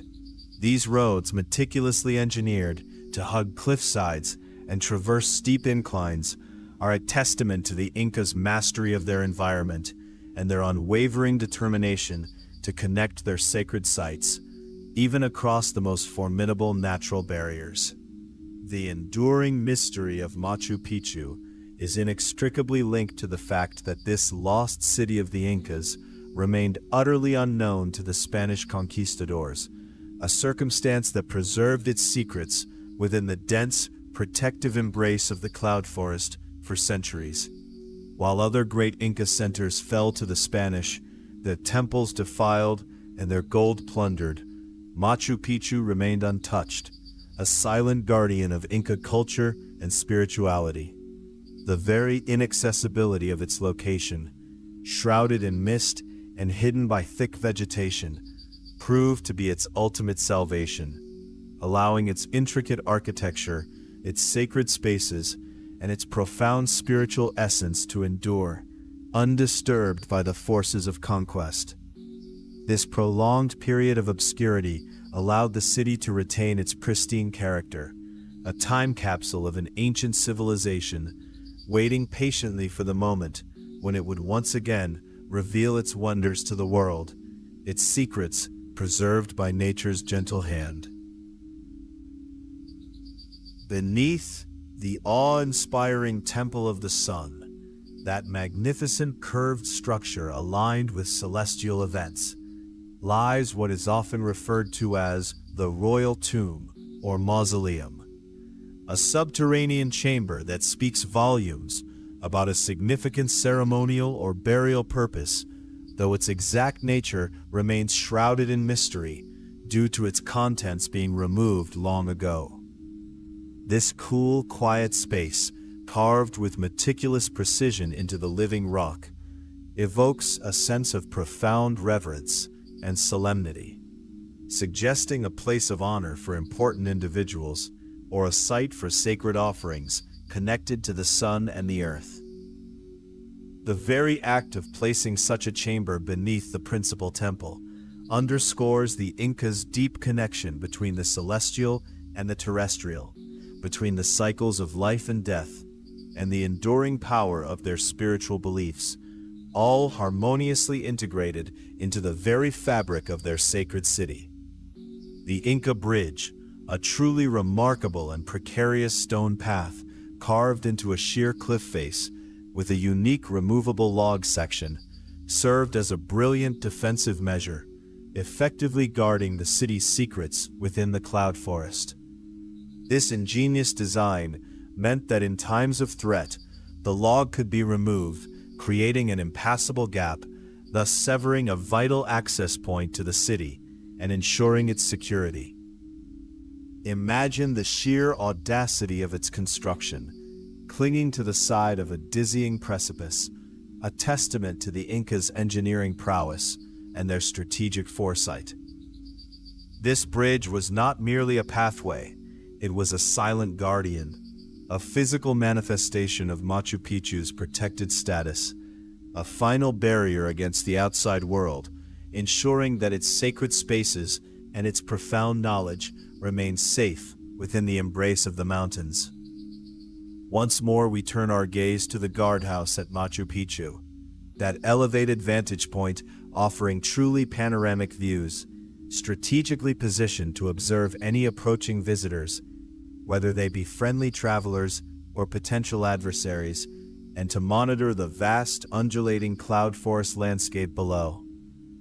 From this commanding height, the ancient Inca sentinels would have held a comprehensive overview of their domain, their eyes sweeping across the intricate terraces, the sacred plazas, and the distant mountain peaks, ensuring the safety and tranquility of their sacred city. It was a place of quiet vigilance, a point from which to assess the world beyond their immediate walls, a constant reminder of the delicate balance between the human creation and the powerful, untamed wilderness that surrounded it, a place where the breath of the wind carried both warnings and whispers of peace. The funerary rock, or sacred stone at Machu Picchu, with its distinctive carvings and its prominent location, is believed to have been used for embalming or ritual sacrifices, connecting the living with the ancestral spirits in a profound and tangible way. This ancient stone, worn smooth by centuries of touch and ceremony, resonates with a deep sense of spiritual significance, a place where the veil between worlds might have felt wonderfully thin, allowing for communion with those who had passed on.